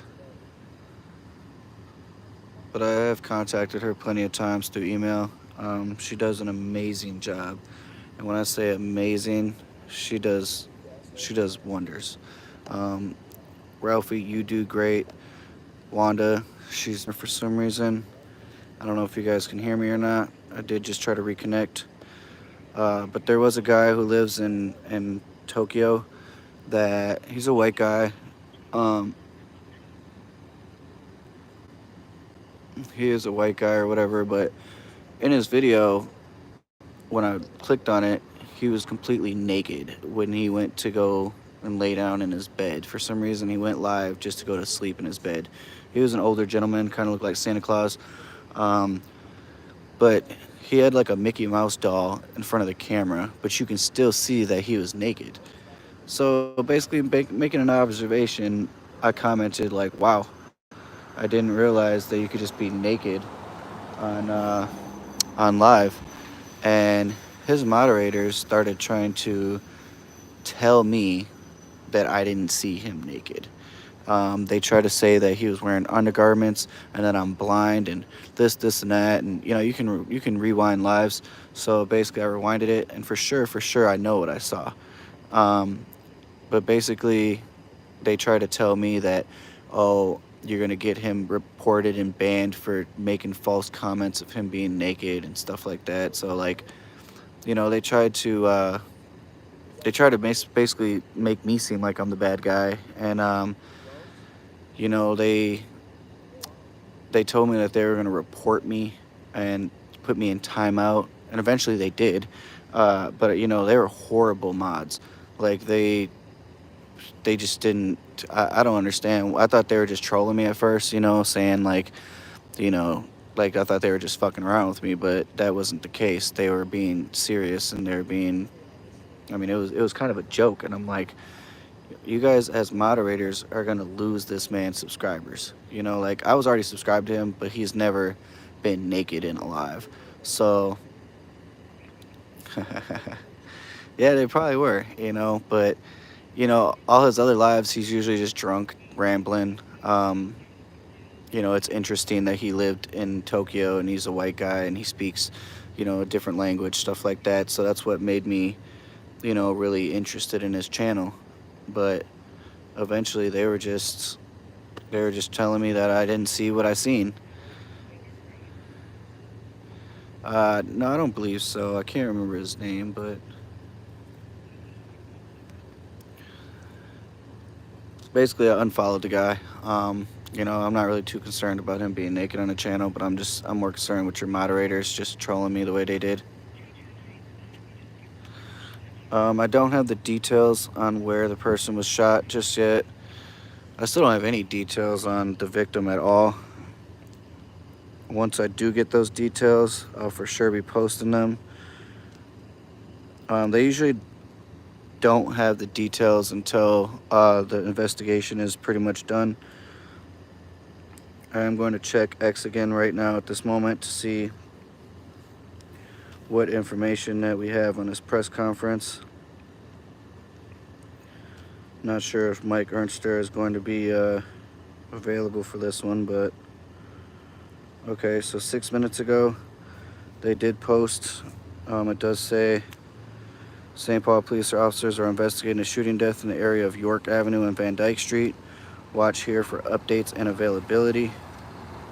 That's about all they posted. Okay, so he actually emailed me just now. He said we will have something in the next couple of hours. We always post incident confirmation, press conference, media available location, and time to our X account. Follow us for that info. It's the easiest way to keep everyone on the same page. So basically in the next couple hours, I will have the press conference for you guys. I will be staying out here for that. I will probably take Ralphie's idea on recording it first and then releasing it as a instant premiere instead of just doing it live, because live last time did not work out for me. He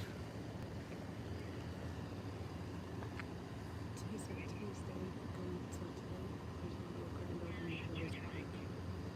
Oh, really? Cutting and everything. Oh, really? Yeah, he was planning on going to it by Wow. yeah, like he knows how to do that. Yeah, apparently there was going to be a grand opening for this park over here. There's going to be a ribbon cutting ceremony or something like that today, later on today. So I'm not sure if that's still going to happen. It's very unfortunate. It does appear that they just redid this building at Hazel Park Recreation Center. I'm not sure if that's actually the case, but that's the information I just got from Jimmy. He does know quite a bit about this area, so he did say there was a grand opening. So I mean, boycott, I haven't just yet. That's why I've been going live more. I've been trying to make longer videos too as well, so that way I can try to get monetized. It's not what my goal is. I'm not, in it for the money or anything like that. Like, yeah, it would help, with like gas and stuff like that. That's why, I put my Cash App out there, but like, I don't do it for your guys' money. I do it for my own, you know, I do it for my own self to get you guys the information that you guys deserve. We all live in this city, so I try to get you guys as much information. Like when I was a kid, I would watch the news. The news wouldn't give me the real story. Um, I appreciate that. I do really appreciate that. But the news wouldn't give me the real story. They would actually just give me like, I mean, they give you what they want to give you. You know, um, I've always was like a nosy kid too, so like I always wanted to know what was going on in my area. I would hear sirens, I'd go running. I would try to make sure, I would know what's going on, especially when you have family, stuff like that. Like I don't have kids or anything like that, but I want to know what's going on around me. I'm very interested in being in the know, so I try to get you guys basically all the information that I can get, and I do try to get all the facts in order. A lot of the stuff that I do provide is preliminary information until I get the details, but I do mostly get all the details from the source, and they are facts. So, a lot of the time, with the scanner traffic, sometimes it comes out bogus. I do not like to post things that. Yeah, I usually always did. I mean, I always had goals to going into the military and stuff like that. Unfortunately, I was a bad kid. I spent some time locked up, so I didn't get the chance to do that. But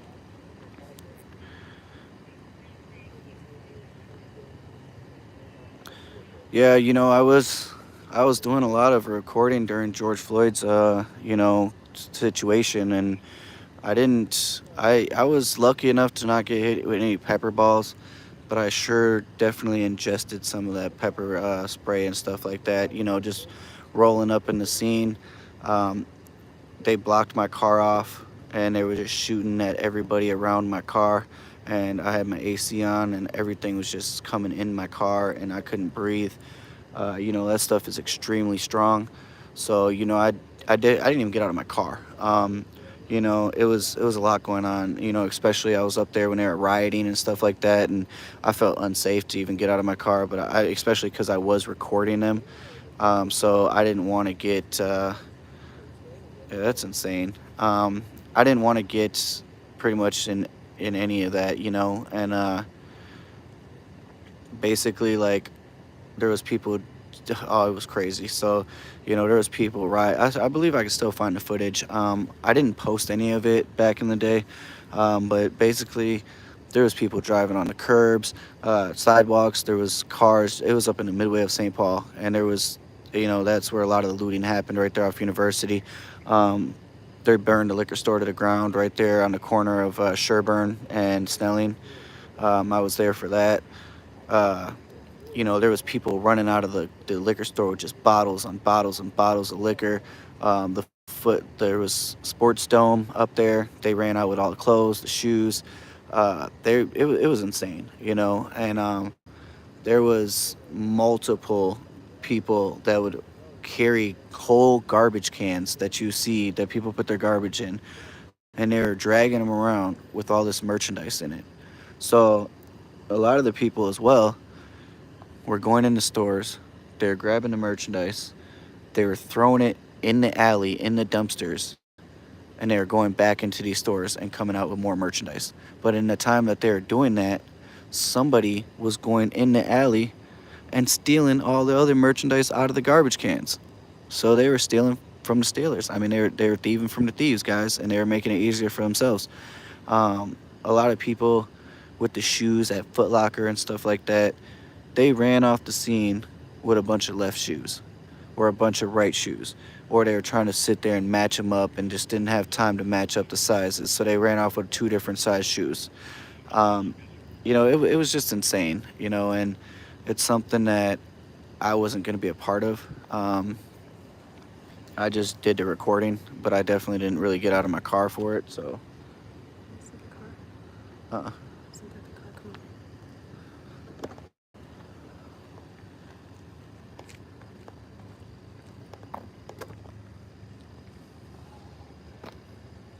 You just getting shit out of me.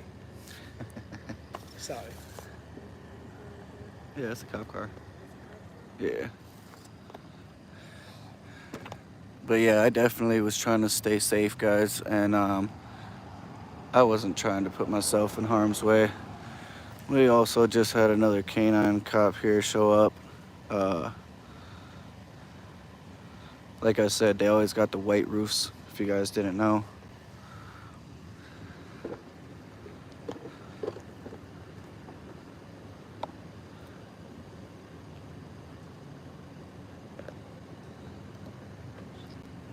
Huh? Yes, I'm sure.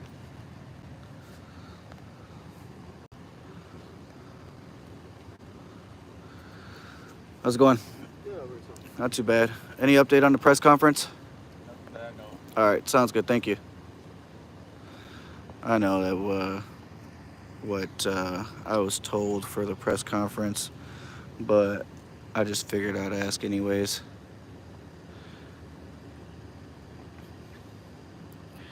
Let me see. So it was a long time ago.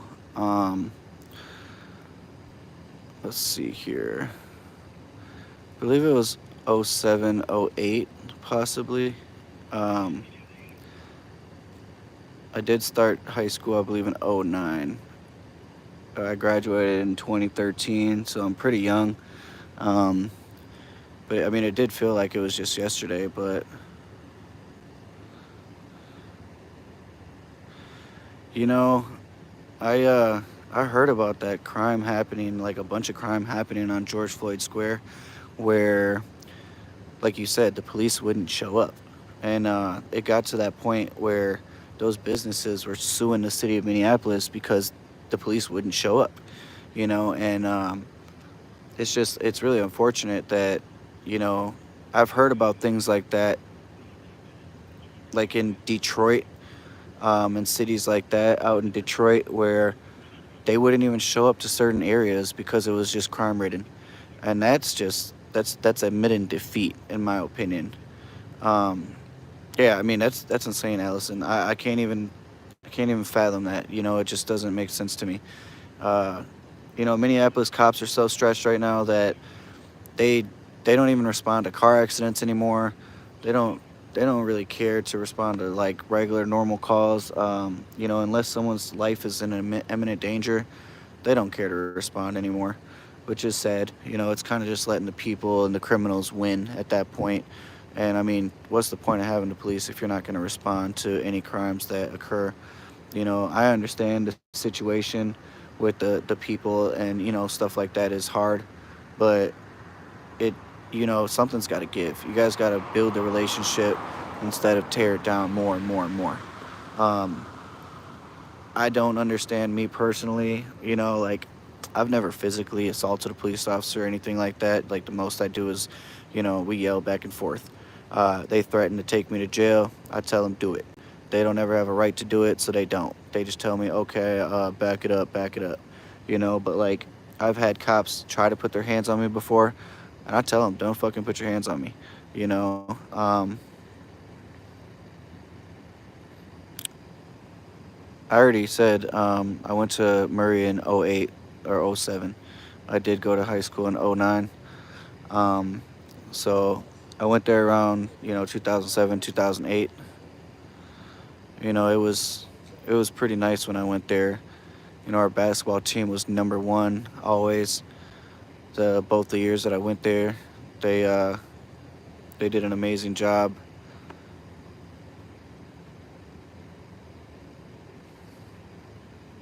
Yeah, Ralphie, you're old school, man. You know a lot about St. Paul, and I've been meaning to take you on a ride along or something, man, because you know quite a bit. Yeah, what else can I see if I can find out about this? I uh I actually kind of enjoyed Bob Fletcher's live earlier only because it had St. Paul police. Um,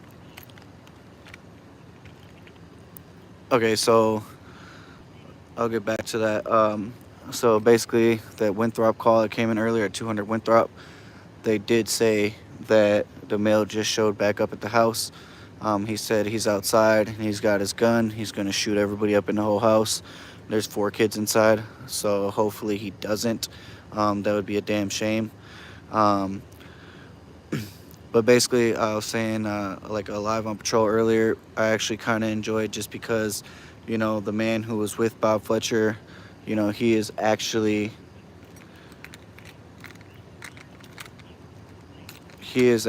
quite amazing. I personally met, Bill, Bill before, and he is quite amazing when it comes to knowing St. Paul and the history of St. Paul, and that's something that I've been trying to do. Is learn the history of St. Paul more. It is my city. I was born and raised here, so I do my best to try and know everything about it. And that's the man. He was really great at being the chief of police in St. Paul. Apparently, he is retiring from the Ramsey County Sheriff's Department, so I do want to give him props for that. Um, on that 200 Winthrop call, they did say he's a 27-year-old black male, 5'5", heavy build, possibly wearing a gray hoodie. They're welcome. Okay. He's possibly wearing a gray hoodie. He did have a black and silver handgun. Um, Apparently, the girlfriend said that he will run if he does see police lights. There was a cop that was a block away from the scene, so hopefully he can get there in time. I am not familiar with where 200 Winthrop is. I know I've been around there before.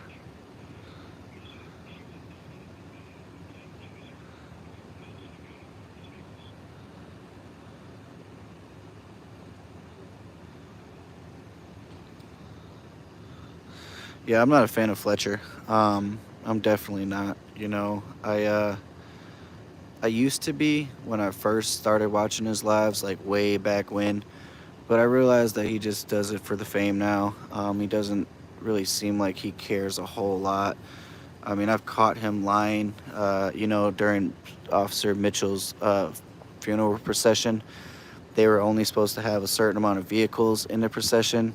Turns out that he had a whole van full of officers, deputies, which were not supposed to be in a procession.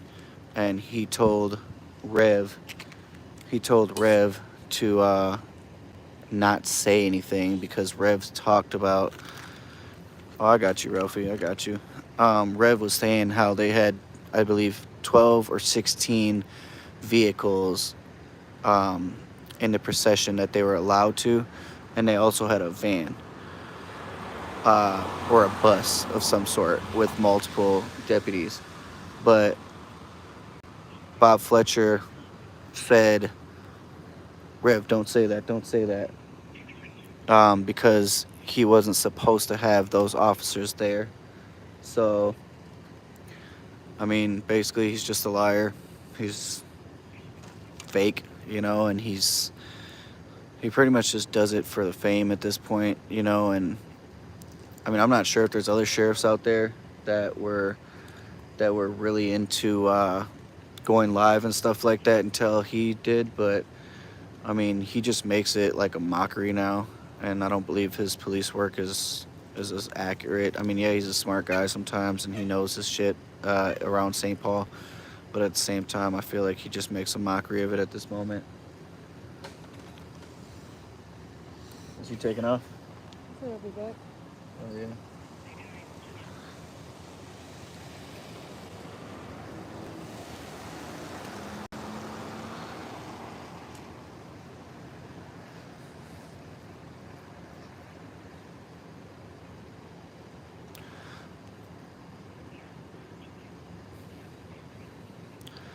So they are going to be doing an article search right now in the alleyway of Sims and Van Dyke. Obviously, they're looking for a weapon. You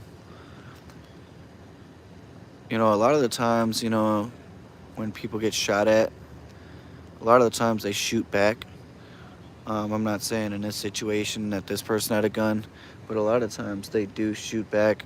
And, you know, the person on the Simcoe shooting off of Rice and Atwater, that dude actually shot back or shot first. I'm not sure what the case was.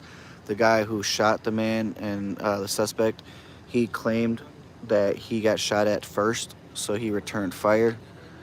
I'm not sure if that's accurate or not, but basically he pretty much said that they were that he got so the girl in the car said that she grabbed the gun and she hid it because she didn't want him to get in trouble or something like that. But I mean, the guy didn't live, unfortunately. But you know, they pretty much said that she said that when she grabbed the gun, it was hot. So I mean, obviously he did fire his weapon.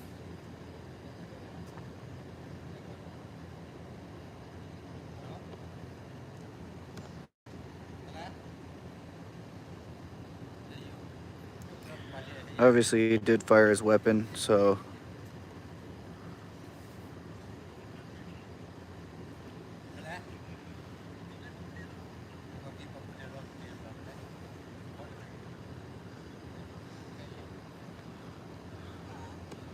it appears. I do believe there was another shots fired call just now. We're getting a bunch of callers in right now.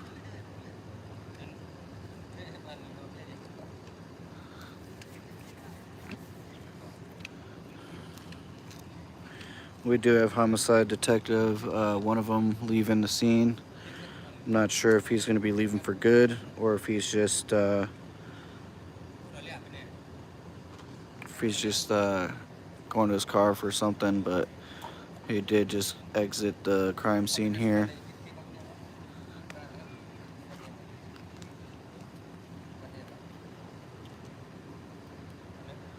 Again, I did leave the other side because family was showing up to the scene over there, and they did already try to fight one of the reporters on the other side or someone that was recording.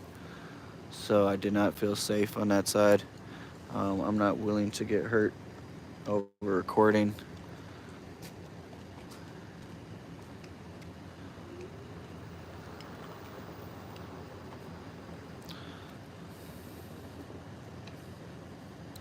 So he was just actually putting his coat in the car.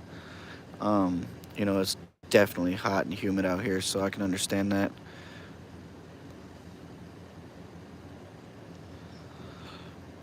I mean, basically, a lot of the times it's over, like, you know, the cliques that are out here nowadays, you know, they're not gangs, they're cliques.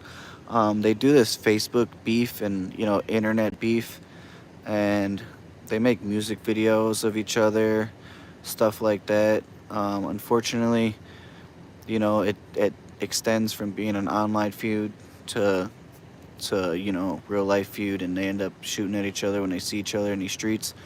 They do have a lot of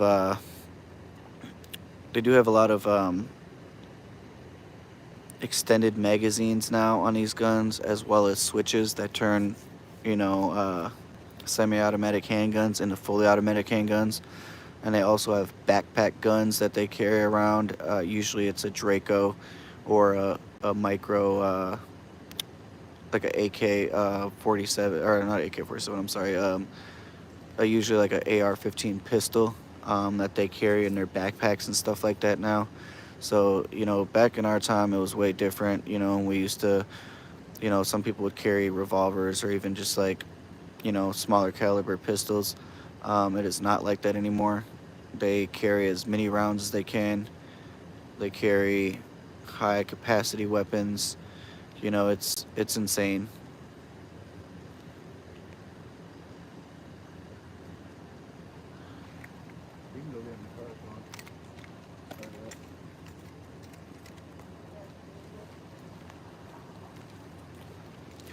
It is really toasty out here though, guys, still.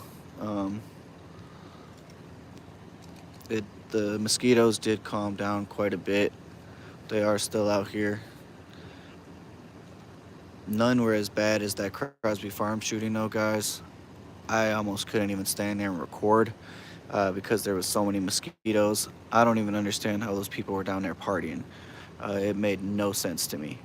There was so many mosquitoes that they bit me, they ate me alive.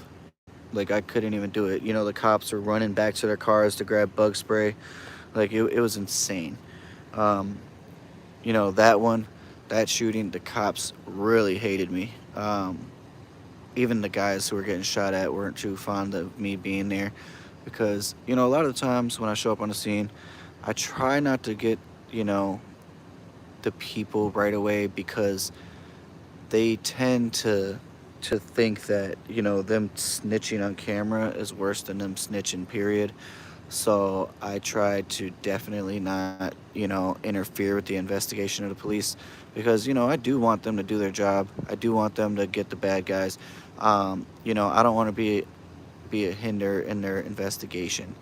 Um, I try to do my best to just really capture the scene and not really the victims or, you know, stuff like that, just because, you know, it's a tough situation, you know, and people don't really like being recorded. So I understand that, and I do my best to try and get basically just like, you know, shell casings, blood splatter, blood, you know, blood spots on the ground, broken glass, you know, windows, bullet holes in houses, cars, etc. Um, you know, if the victim is kind of like unresponsive or whatever the case is, I might get the victim as well. But I don't try to get I don't really try to get all of the victim. You know, I try to make sure they have some peace. You know, I mean, especially if it's their last breath, I definitely don't want to record that. But you know, after they're gone, they're in a body bag, I will be recording. You know, stuff like that because, you know, at that time, you know, you're covered up. And I did catch a body over on Arundel and Sherburne a while back. I don't know, I believe it's at the beginning of the year, possibly. My timings are off, but you know, I did catch a body. You can't really see it too well because it was dark in that area. It was extremely dark. The lighting played a horrible factor in getting bad footage. So you know, it was more or less like it was a shooting in that case too. When I got there, I was like a block away when I got the call of a man down, shots fired, man down. So when I got there, they didn't have any tape up, or they had tape up, but like they didn't have any. Yeah, I kind of figured that, Ralphie. They didn't have any like tent around him. They didn't have any tent around him at all for like the whole time I was there. Um, I think they did put up one like at the very last part, but the whole time I was there, they didn't really care to put one up. Um,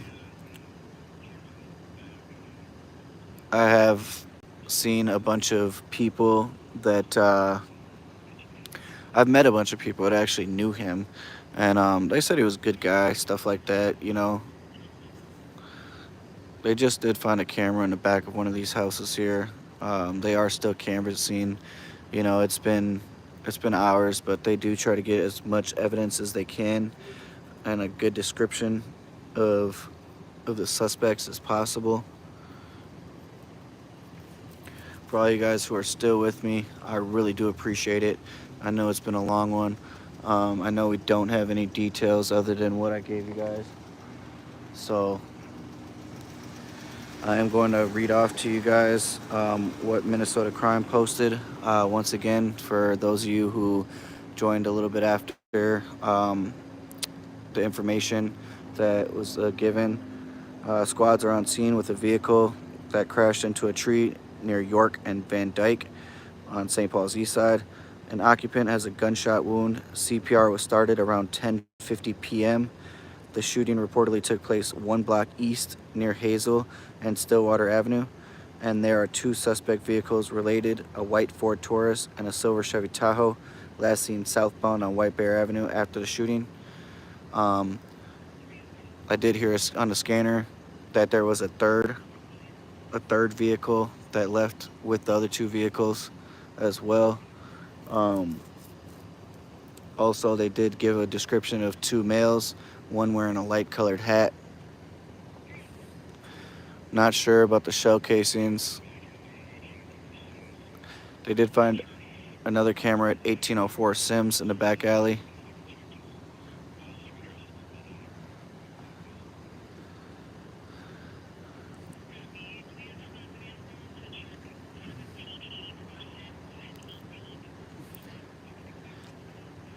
We are standing on Van Dyke and Stillwater right now on the east side of St. Paul.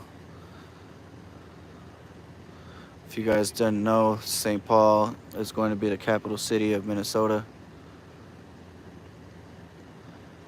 This is where I was born and raised. I do everything I can to get you guys the information, anything that involves St. Paul. If you guys haven't checked out my community tab, definitely check that out.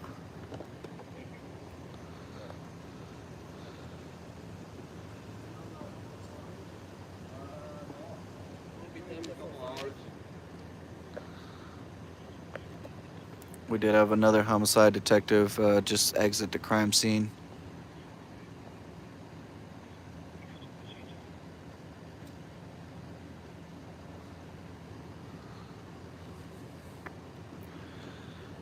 Not sure if he's going to be leaving or not. The other dude just went and took his jacket off, put it in his vehicle. This guy appears to just be going to his car.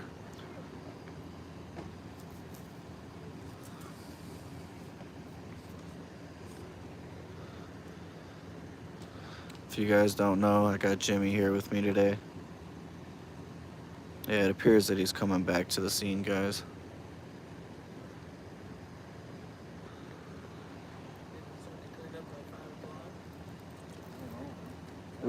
Would you have any information on the press conference by chance? All right, thank you. All right, I got you. Thank you. Yeah, I figured I'd ask again, guys. I mean, I know the homicide detectives probably wouldn't know, but figured I'd ask.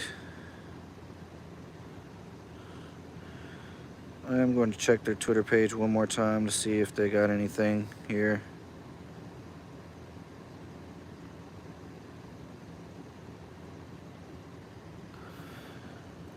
I'm going to make sure that I catch it in time for you guys.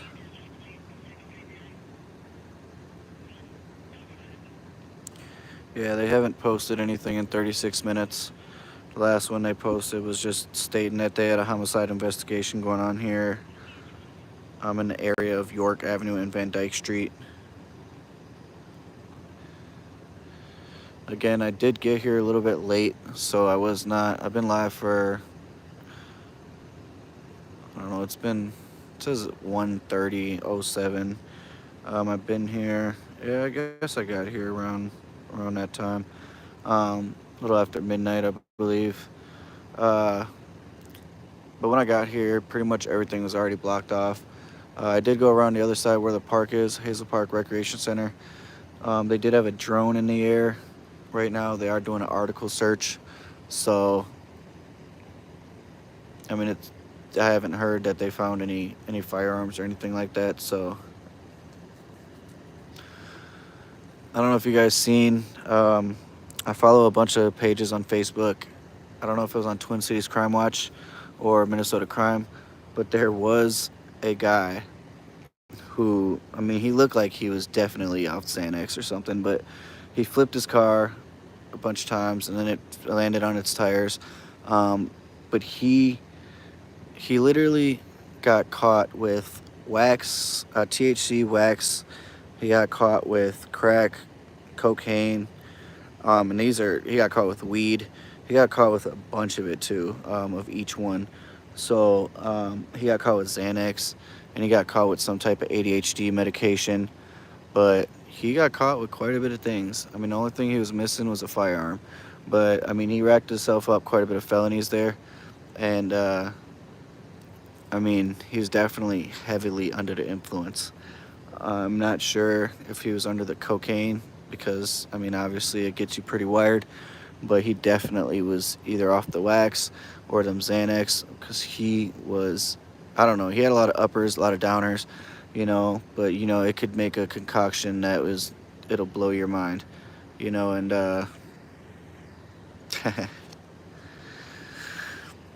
yeah, crack is whack. I've never tried a lot of those drugs in my life. Um, I don't know. I didn't really find any need to. I had a lot of friends that experienced that for me, so I definitely didn't need to do it. And I had a roommate once. This roommate, he came back one day from one of his friend's house or a party or something like that, and he sat at the computer looking up, why does it feel like my throat is closing? And I asked him, well, I looked over, I asked him, I said, what's going on? You all right? And he looked at me. When he looked at me, he barely like could open his eyes, and he looked like he was going to die right in front of me. He did ingest a bunch of heroin that night. I don't know what he did. I don't know if he smoked it or what, or shot it up. I think he shot it up, but he, he scared the shit out of me. I'm not gonna lie. I thought he was gonna pass away right there. I'm not sure if I would ever want to try something like that because it's definitely not in my playbook. But I had another friend of mine show up at my house one day. He told me he had got pulled over, so he ate a bunch of meth. Um, when he came to my house, he was tweaking off his ass, and he asked me if he could spend a night. I was really hesitant because I had my fiance there, so I was really hesitant on saying yes. But he was an extremely good friend of mine. He was a childhood friend of mine. I worked with him for quite a bit of years. I was a general manager, and I employed him where we worked, and I did everything I could to help him, stuff like that. But that night I was scared to even go to sleep because he was so twacked out, and I didn't even want to be near him because I was kind of terrified. He just was all twacked out, and being around tweakers, especially going to sleep around tweakers, isn't the best idea. It's pretty scary. So this person just showed up here. I'm not sure who she is. He's looking for somebody. They're all in there. Yep.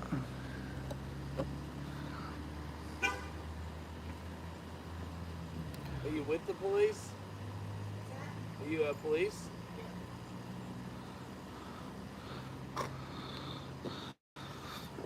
Are you with St. Paul Police? I am. Okay, perfect. Thank you. What's your name?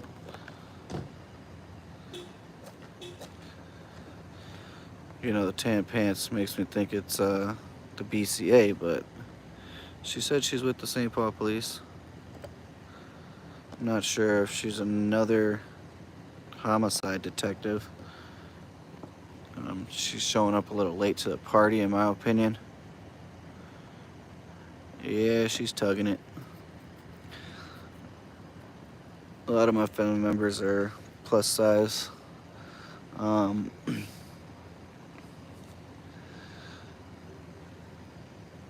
a lot of people I know actually, when I was a kid, I used to be a very mean kid.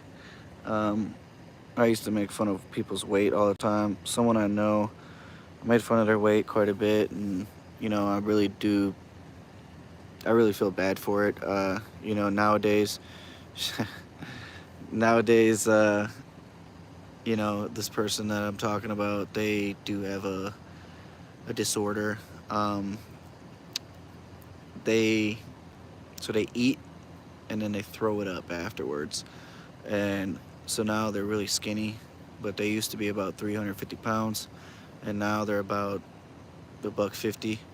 Um, they do have throat problems now, stuff like that, but I do kind of hold myself accountable just because of all the, you know, hate remarks that I put them through in their life. And I mean, I can't say that it was just me, it was a lot of other people that did it as well. But now they just have, bulimic stuff like that, and I try not to hold myself accountable for it. They're big. Um, there's nothing I can really say to make my point here because I was in the wrong. But, you know, I do watch a lot of things like Family Guy. You know, there's not, like, I don't have any features of my own that are, like, you know, out of sort. But, I try to make people realize that, being different isn't always bad. Um, Sometimes it's 2024, so you gotta just like be able to laugh about things. Um, you gotta be able to laugh about things and stuff like that. So someone just called in a call. Basically, they said that someone asked somebody for a ride, and they have no shirt on and they're all sweaty. I'm not sure why that is the police call.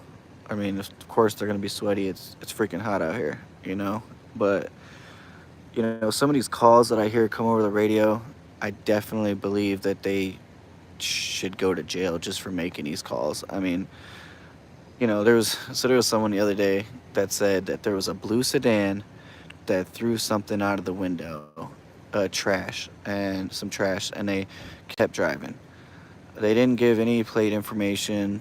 I mean, the cop said, "Hey, I'll go check it out." Basically, it's littering. I mean, come on. I mean, people litter all damn day long. It's not going to change, And for you to call the police about something like that, first of all, the police are probably not going to find this car that just threw something out of the window. Second of all, if you have that much of a problem with it, go pick it up, you know? Just go pick it up, throw it away. I mean, it's not worthy of calling the police over, especially if you cannot provide certain information they didn't even care, like, they didn't even know the information of what kind of car it was. They didn't know pretty much any information at all, other than it was a blue sedan. So this truck right here doesn't have any lights on at all. Not sure how they are seeing up there, but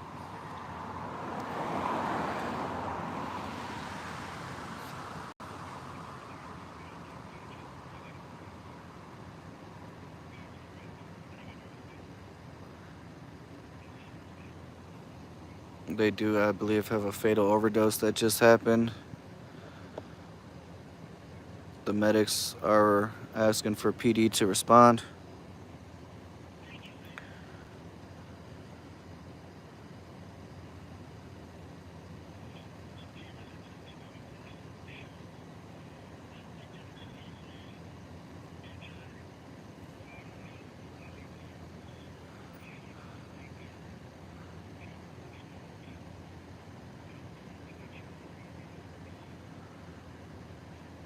So the victim's vehicle, what came up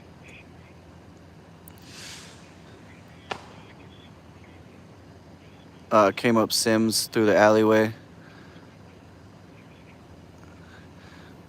So the victim's vehicle was seen coming up the alleyway on Sims through from White Bear. Um, it was traveling eastbound. After the shooting, a male wearing all black was seen running westbound towards White Bear after the shooting, and then he went northbound.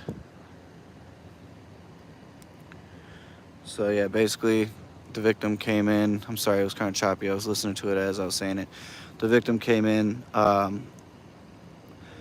eastbound from White Bear in the alley on Sims. So he did pass away in the alleyway on Sims. Um, they did have a male wearing all black run through the alley after the shooting, run westbound towards White Bear, and then he went northbound.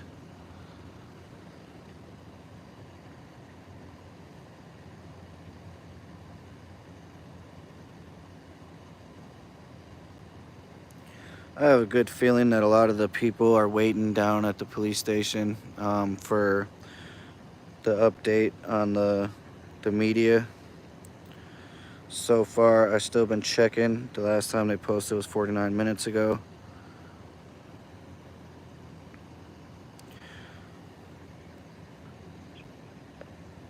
I've been doing my best on trying to get the information for you guys.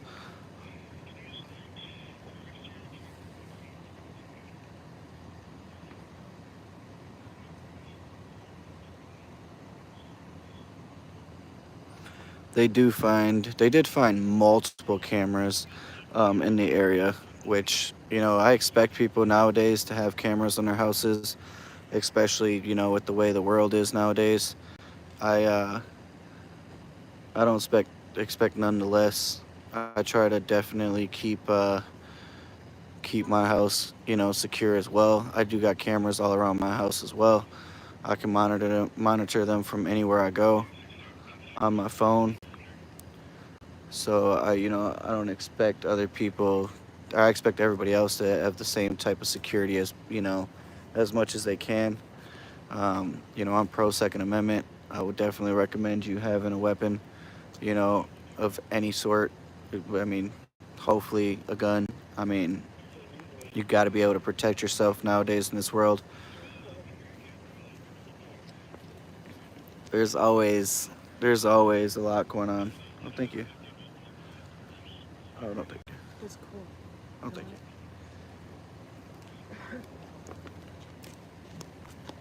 But I do expect everybody to have cameras. Nowadays it's only right.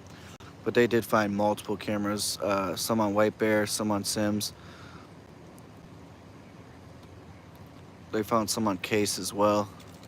So yeah, it did happen. It did happen in the alleyway of Sims. The vehicle was heading westbound from White Bear, and in the alleyway of Sims, and then a person in all black after the shooting ran, or I'm sorry, it was coming eastbound, the vehicle, and then the person ran westbound towards White Bear after the shooting in all black, and then he ran northbound. There's a vehicle up there still? I'm pretty sure it is. You know where it is? It's in the alleyway, Oh, so in the alleyway? yeah. So I can't really get any clues on that one. I can't really see from these angles. This alley or that alley? I believe it's this alley here on the left side. They didn't exactly say, but I'm pretty sure it's going to be on the left side there. They did do an article search in that alleyway to see if they can find any weapons.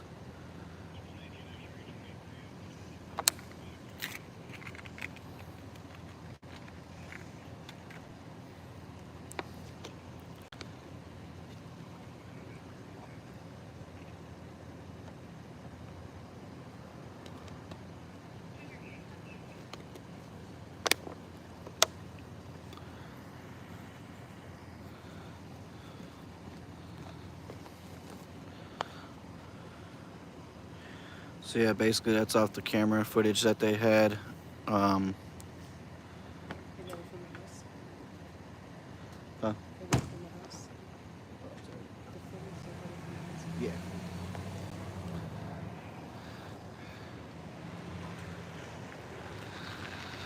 They are going to be walking through the alleyway. They are trying to just double check that the canine isn't walking down the alleyway there.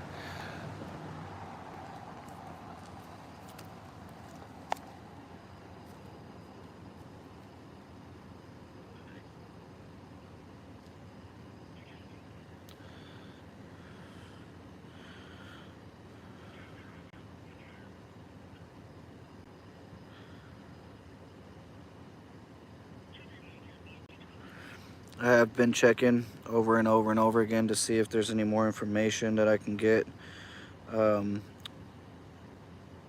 about the press conference, but I have not gotten any.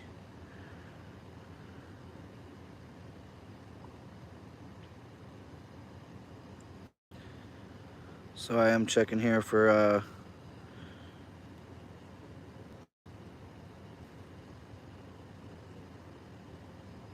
checking on Facebook pages for any updates on if anybody knows anything.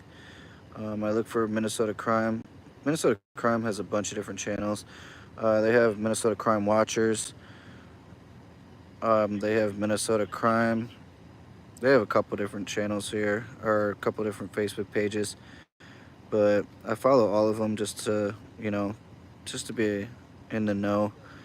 I also follow St. Paul, Minnesota Crime Watch and Information.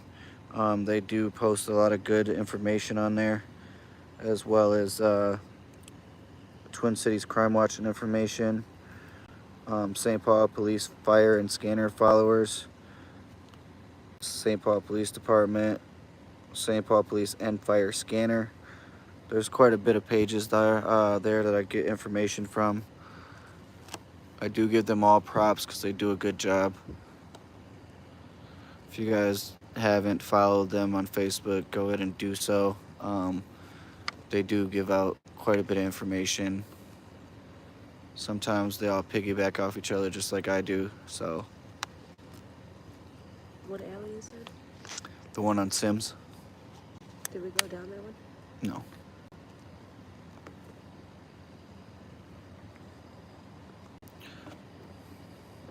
I do appreciate you guys' support on this one, and I appreciate you guys staying with me so far.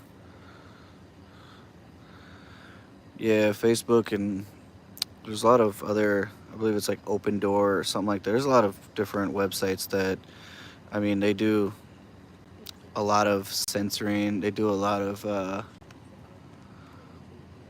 mean, it's really crappy. I mean, there's supposed to be free speech in this world, I mean, I allow free speech on my channel. I just don't like racist comments. I got a lot of racist like people around me all the time that, I go out to Egan once in a while. A lot of those people out there are racist. A lot of people in the North St. Paul are racist.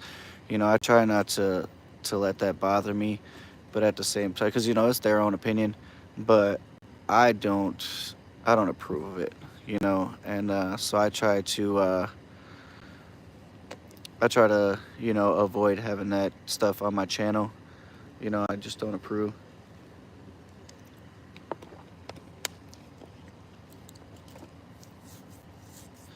They are still looking for any information they can get here, any details on, they're still looking for shell casings, they're still looking for cameras.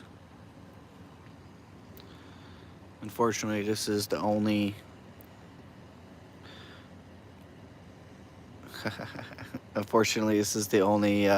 place that I can get footage from.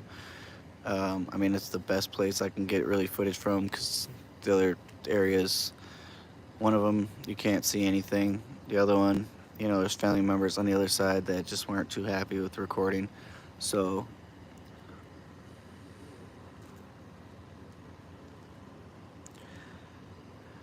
I did follow a page as well, East St. Paul Madness. I thought it'd be more like information about like crimes and stuff like that, but it's really a lot of people trying to sell their services.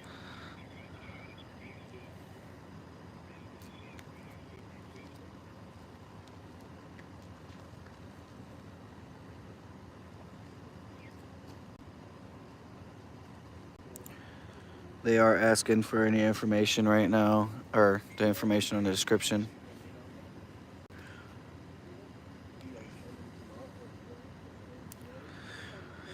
If you guys haven't already heard about the missing kid, Sebastian, definitely, try to spread the word. He left a couple suicide notes, I believe, and it's just sad. He was young.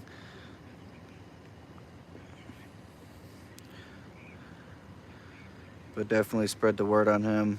I did share a post. Basically, he went missing from the Midway up in St. Paul, in the Midway area. He was last seen wearing a black clothes, white tennis shoes, and carrying a backpack. He has small tattoos on his hands. He left his roommate's house around 5 a.m. but he lives in the Hamlin Midway area. He turned off his phone after leaving the house. It's possible they said that he could be in a. It's possible that he could be in a vacant area there. Yeah, live on patrol. I actually run into Bob and Pat and them quite often.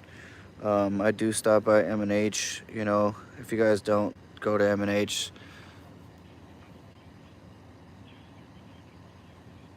if you guys don't know, M&H is, you know, the people that work there during the day aren't very, they're kind of rude. I don't know, I've been there a few times, but the people that work during the night, they are awesome.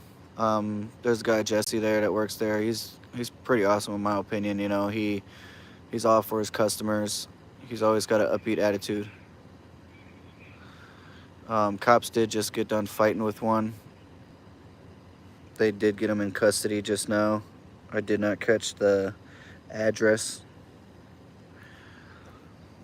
The last time, if you guys check out the videos I did catch one where a victim or a person did fight a cop, and the cop got a broken leg out of the situation. But I did get the cop arriving to Regions, as well as I got the suspect. He was a black male, bald. He did, I don't know how he ended up breaking the cop's leg, but the cop's leg did get broken in interaction with them.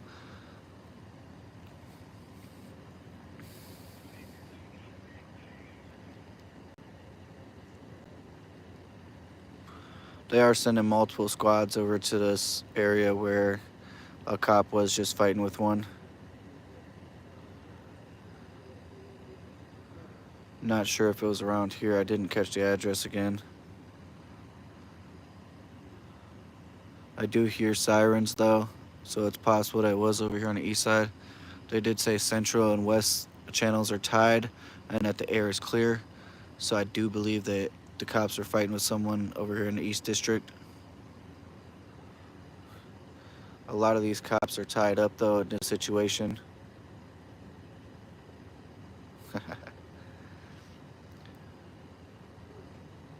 Again, if you guys haven't been to M&H, definitely, you know, it's a spot. You know, it's they start serving hot food around 3 a.m.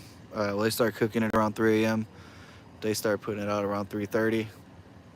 I'm a huge fan of the biscuits and gravy there. You know, if they heat it up right, it's actually pretty good.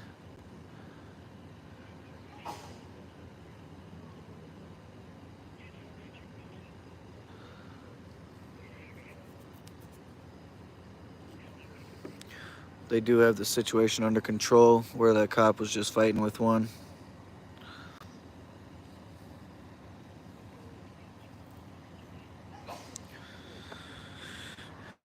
Yeah, it's sad that, you know, police go through what they go through.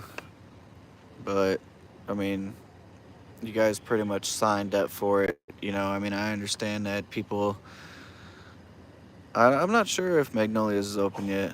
I would have to check that out for you. But, you know, it is sad that the police go through what they go through. But, you know, I mean, that's kind of what you signed up for. You know, that's what you do your training for. You know, there's this... These times have changed. People have been doing more attacks on the police. Unfortunately, that played out like that, but that's how life is now. You got to prepare yourself for that as a police officer. They did cancel the air. They are 10-4. They got the Boss 202 en route over there. I noticed a lot of the bosses they come out with the new trucks. They got the new police trucks, and they're kind of nice, if you ask me. They do get the luxury. They do get the luxury of driving around those new trucks.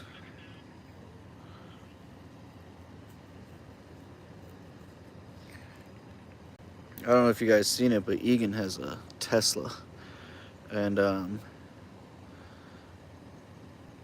they got a Tesla, and they say that it was not taxpayer dollars. They say that it was gifted to them.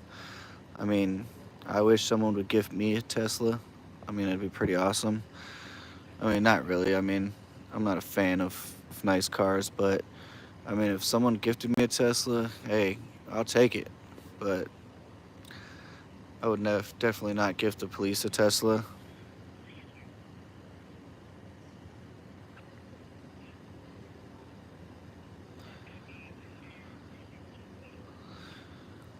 Yeah, a lot of the police. I mean, I've been out here for a few years doing this now. A couple of my first videos I have are when the police actually they wore the light blue shirts. So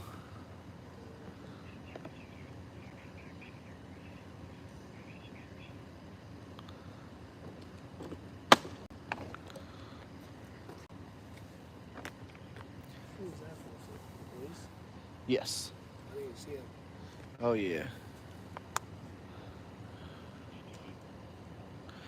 They are walking back this way, the investigators.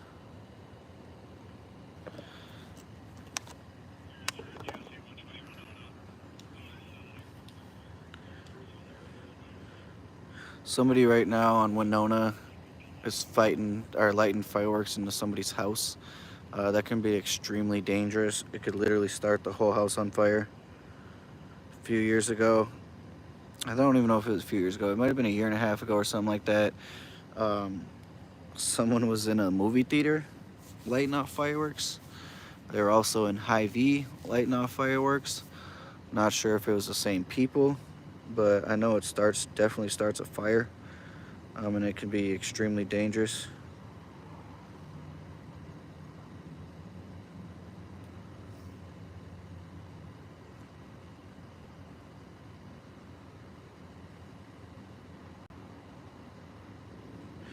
I am gonna be okay. So the media availability.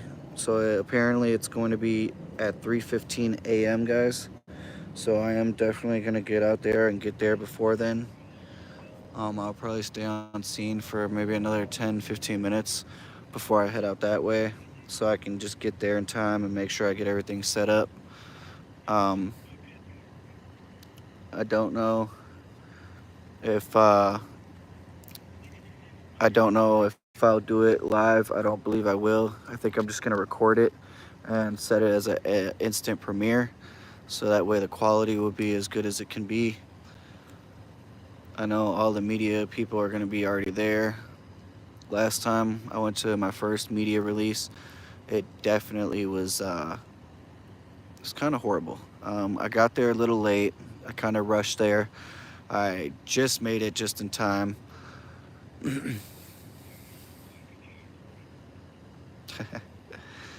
um,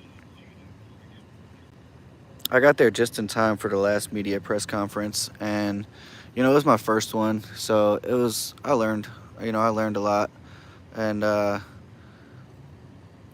definitely learned that, about the connectivity issues. There's a lot of cameras in there. The building itself is, there's a lot going on. So I had to learn that, and I don't know. I've been trying to learn as I go.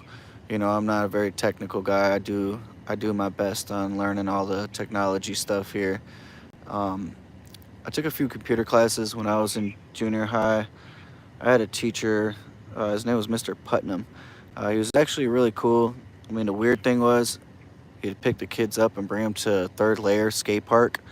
Um, I mean, there was no funny business going on, I don't believe, but like, I don't know, it was just kind of strange to me that he would pick kids up on a weekend and bring them to Third Layer. But he was really into skateboarding. He showed me how to green screen things. He showed me how to do other type of different things on the computers and stuff like that.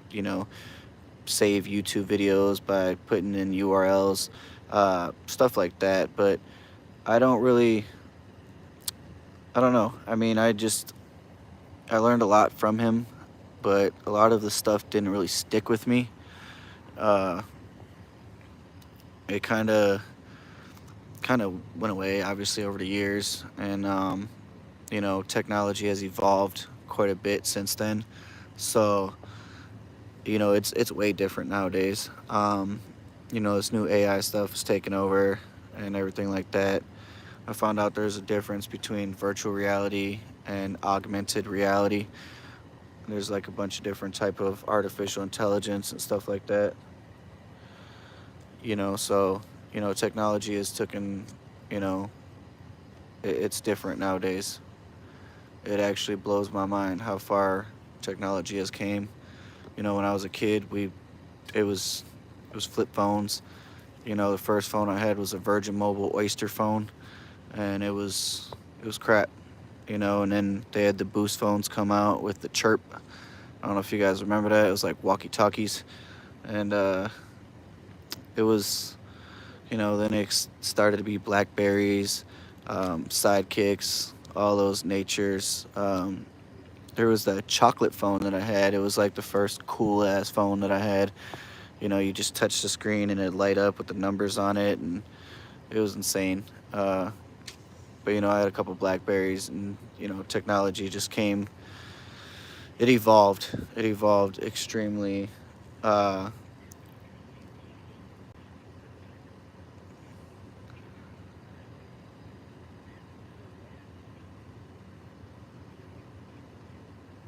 so they are asking, or they are telling the squads that if they are further needed, so they are going to be checking with 302, squad 302, if they're still needed. If not, they are available to be going EOT, which is end of tour. So they are able to go home for the night.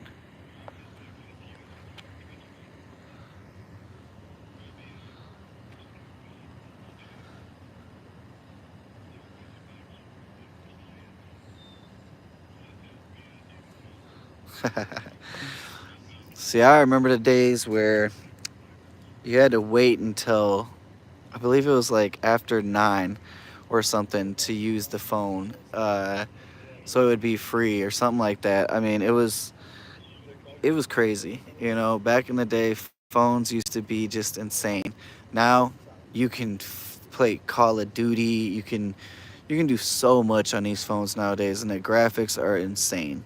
The lagness is, it's a minimum. It's insane. I played PUBG a couple times, Call of Duty, stuff like that, and honestly, it blows my mind what phones can do nowadays. And they just keep getting more updated, and honestly, I feel like they already can do so much. And yeah, it's crazy, Mark. I do believe that phones, like iPhones, they already have all these new iPhones that they got made. They just put them out one at a time, and it's only barely any updates on them. But they could do upgrade a camera on them every now and then. They do this, that, just um, a few minor tweaks, and then they charge you like way more. Yeah, I'm due for an upgrade. What I usually do is I upgrade my fiance, and then I take her old phone. So, I mean, it works out for me. Um, I don't necessarily need the new and improved. I'm good with the old and rugged. Uh, to me, if it's not broke, why fix it? So why I don't need all these new things, and I do my best on just like I try to stay with the times, but I don't need a phone that can read my mind. I don't need all this crazy stuff. I agree, Ralphie. And then they charge you thousands and thousands of dollars. They find new ways to put out iWatches or Apple Watches, and AirPods, and they put out all these things, and they only do a minor upgrade on them.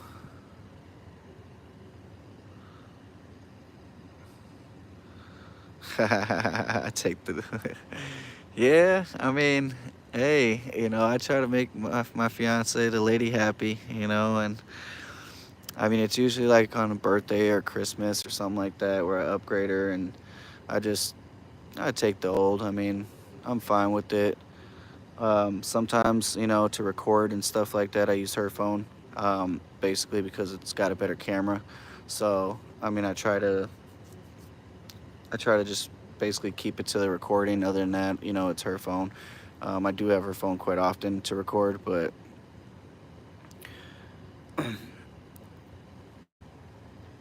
for you guys who don't know what happened here tonight, I am going to go ahead and read this off for you one more time, just in case you haven't heard. This is what Minnesota Crime posted earlier today. Squads are on scene with a vehicle that crashed into a tree near York Avenue in Van Dyke. So I learned just now, a little bit ago, that the crash did occur in the alley of Sims Avenue.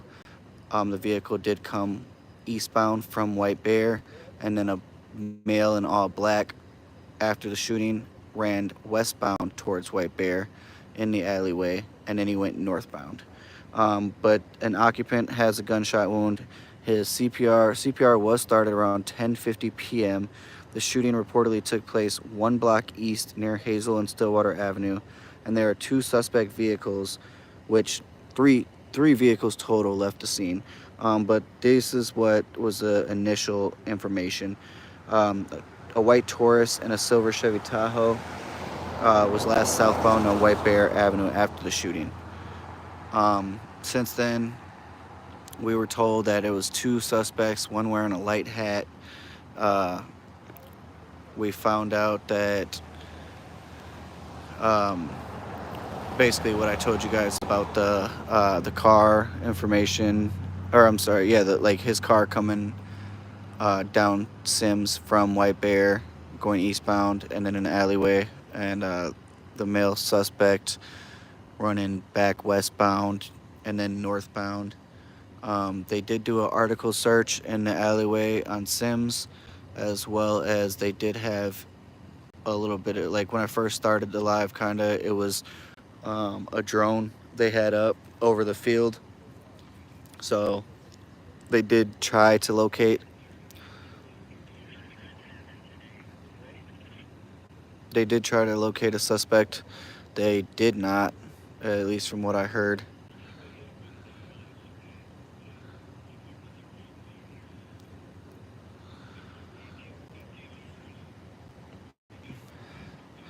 We did have a shooting yesterday. The victim was uncooperative. He did get shot in the left ankle slash leg, lower leg. He did say the information or the incident happened on 4th and Earl, close to it at least. They ended up finding the scene at 1156 4th Street East. There was 16 shell casings that they found. They did find blood in the upper common area in the second floor in the apartment building. They found blood on the tree in the back of the apartment complex, and then they found more blood back on the pathway. They did find the vehicle that supposedly dropped off the victim at Regions in the back of the apartment complex. There was a woman taking items out of it. They did find cleaning products in there, and it did appear that they tried to clean up the blood. They do not have any suspects in that case as well. They did block it off heavy there to a yellow tape, so I wasn't able to get pretty much anything from them. I do appreciate it, Ralphie. I do appreciate all you guys. I'm gonna stop this live now. Check back on my channel for the video. I'm going to set it as an instant premiere. Thank you guys so much. I do appreciate all your guys' support. If you guys haven't subscribed, so what they just said was they did an article search on Van Dyke all the way to Case. They didn't locate anything, but I do appreciate it again, guys. Definitely check back for the instant premiere I'm going to post, and you guys are the best. Stay safe tonight. I will drive safe. I know there's a lot of drunks out, and I do appreciate it, guys. Thank you for watching this live.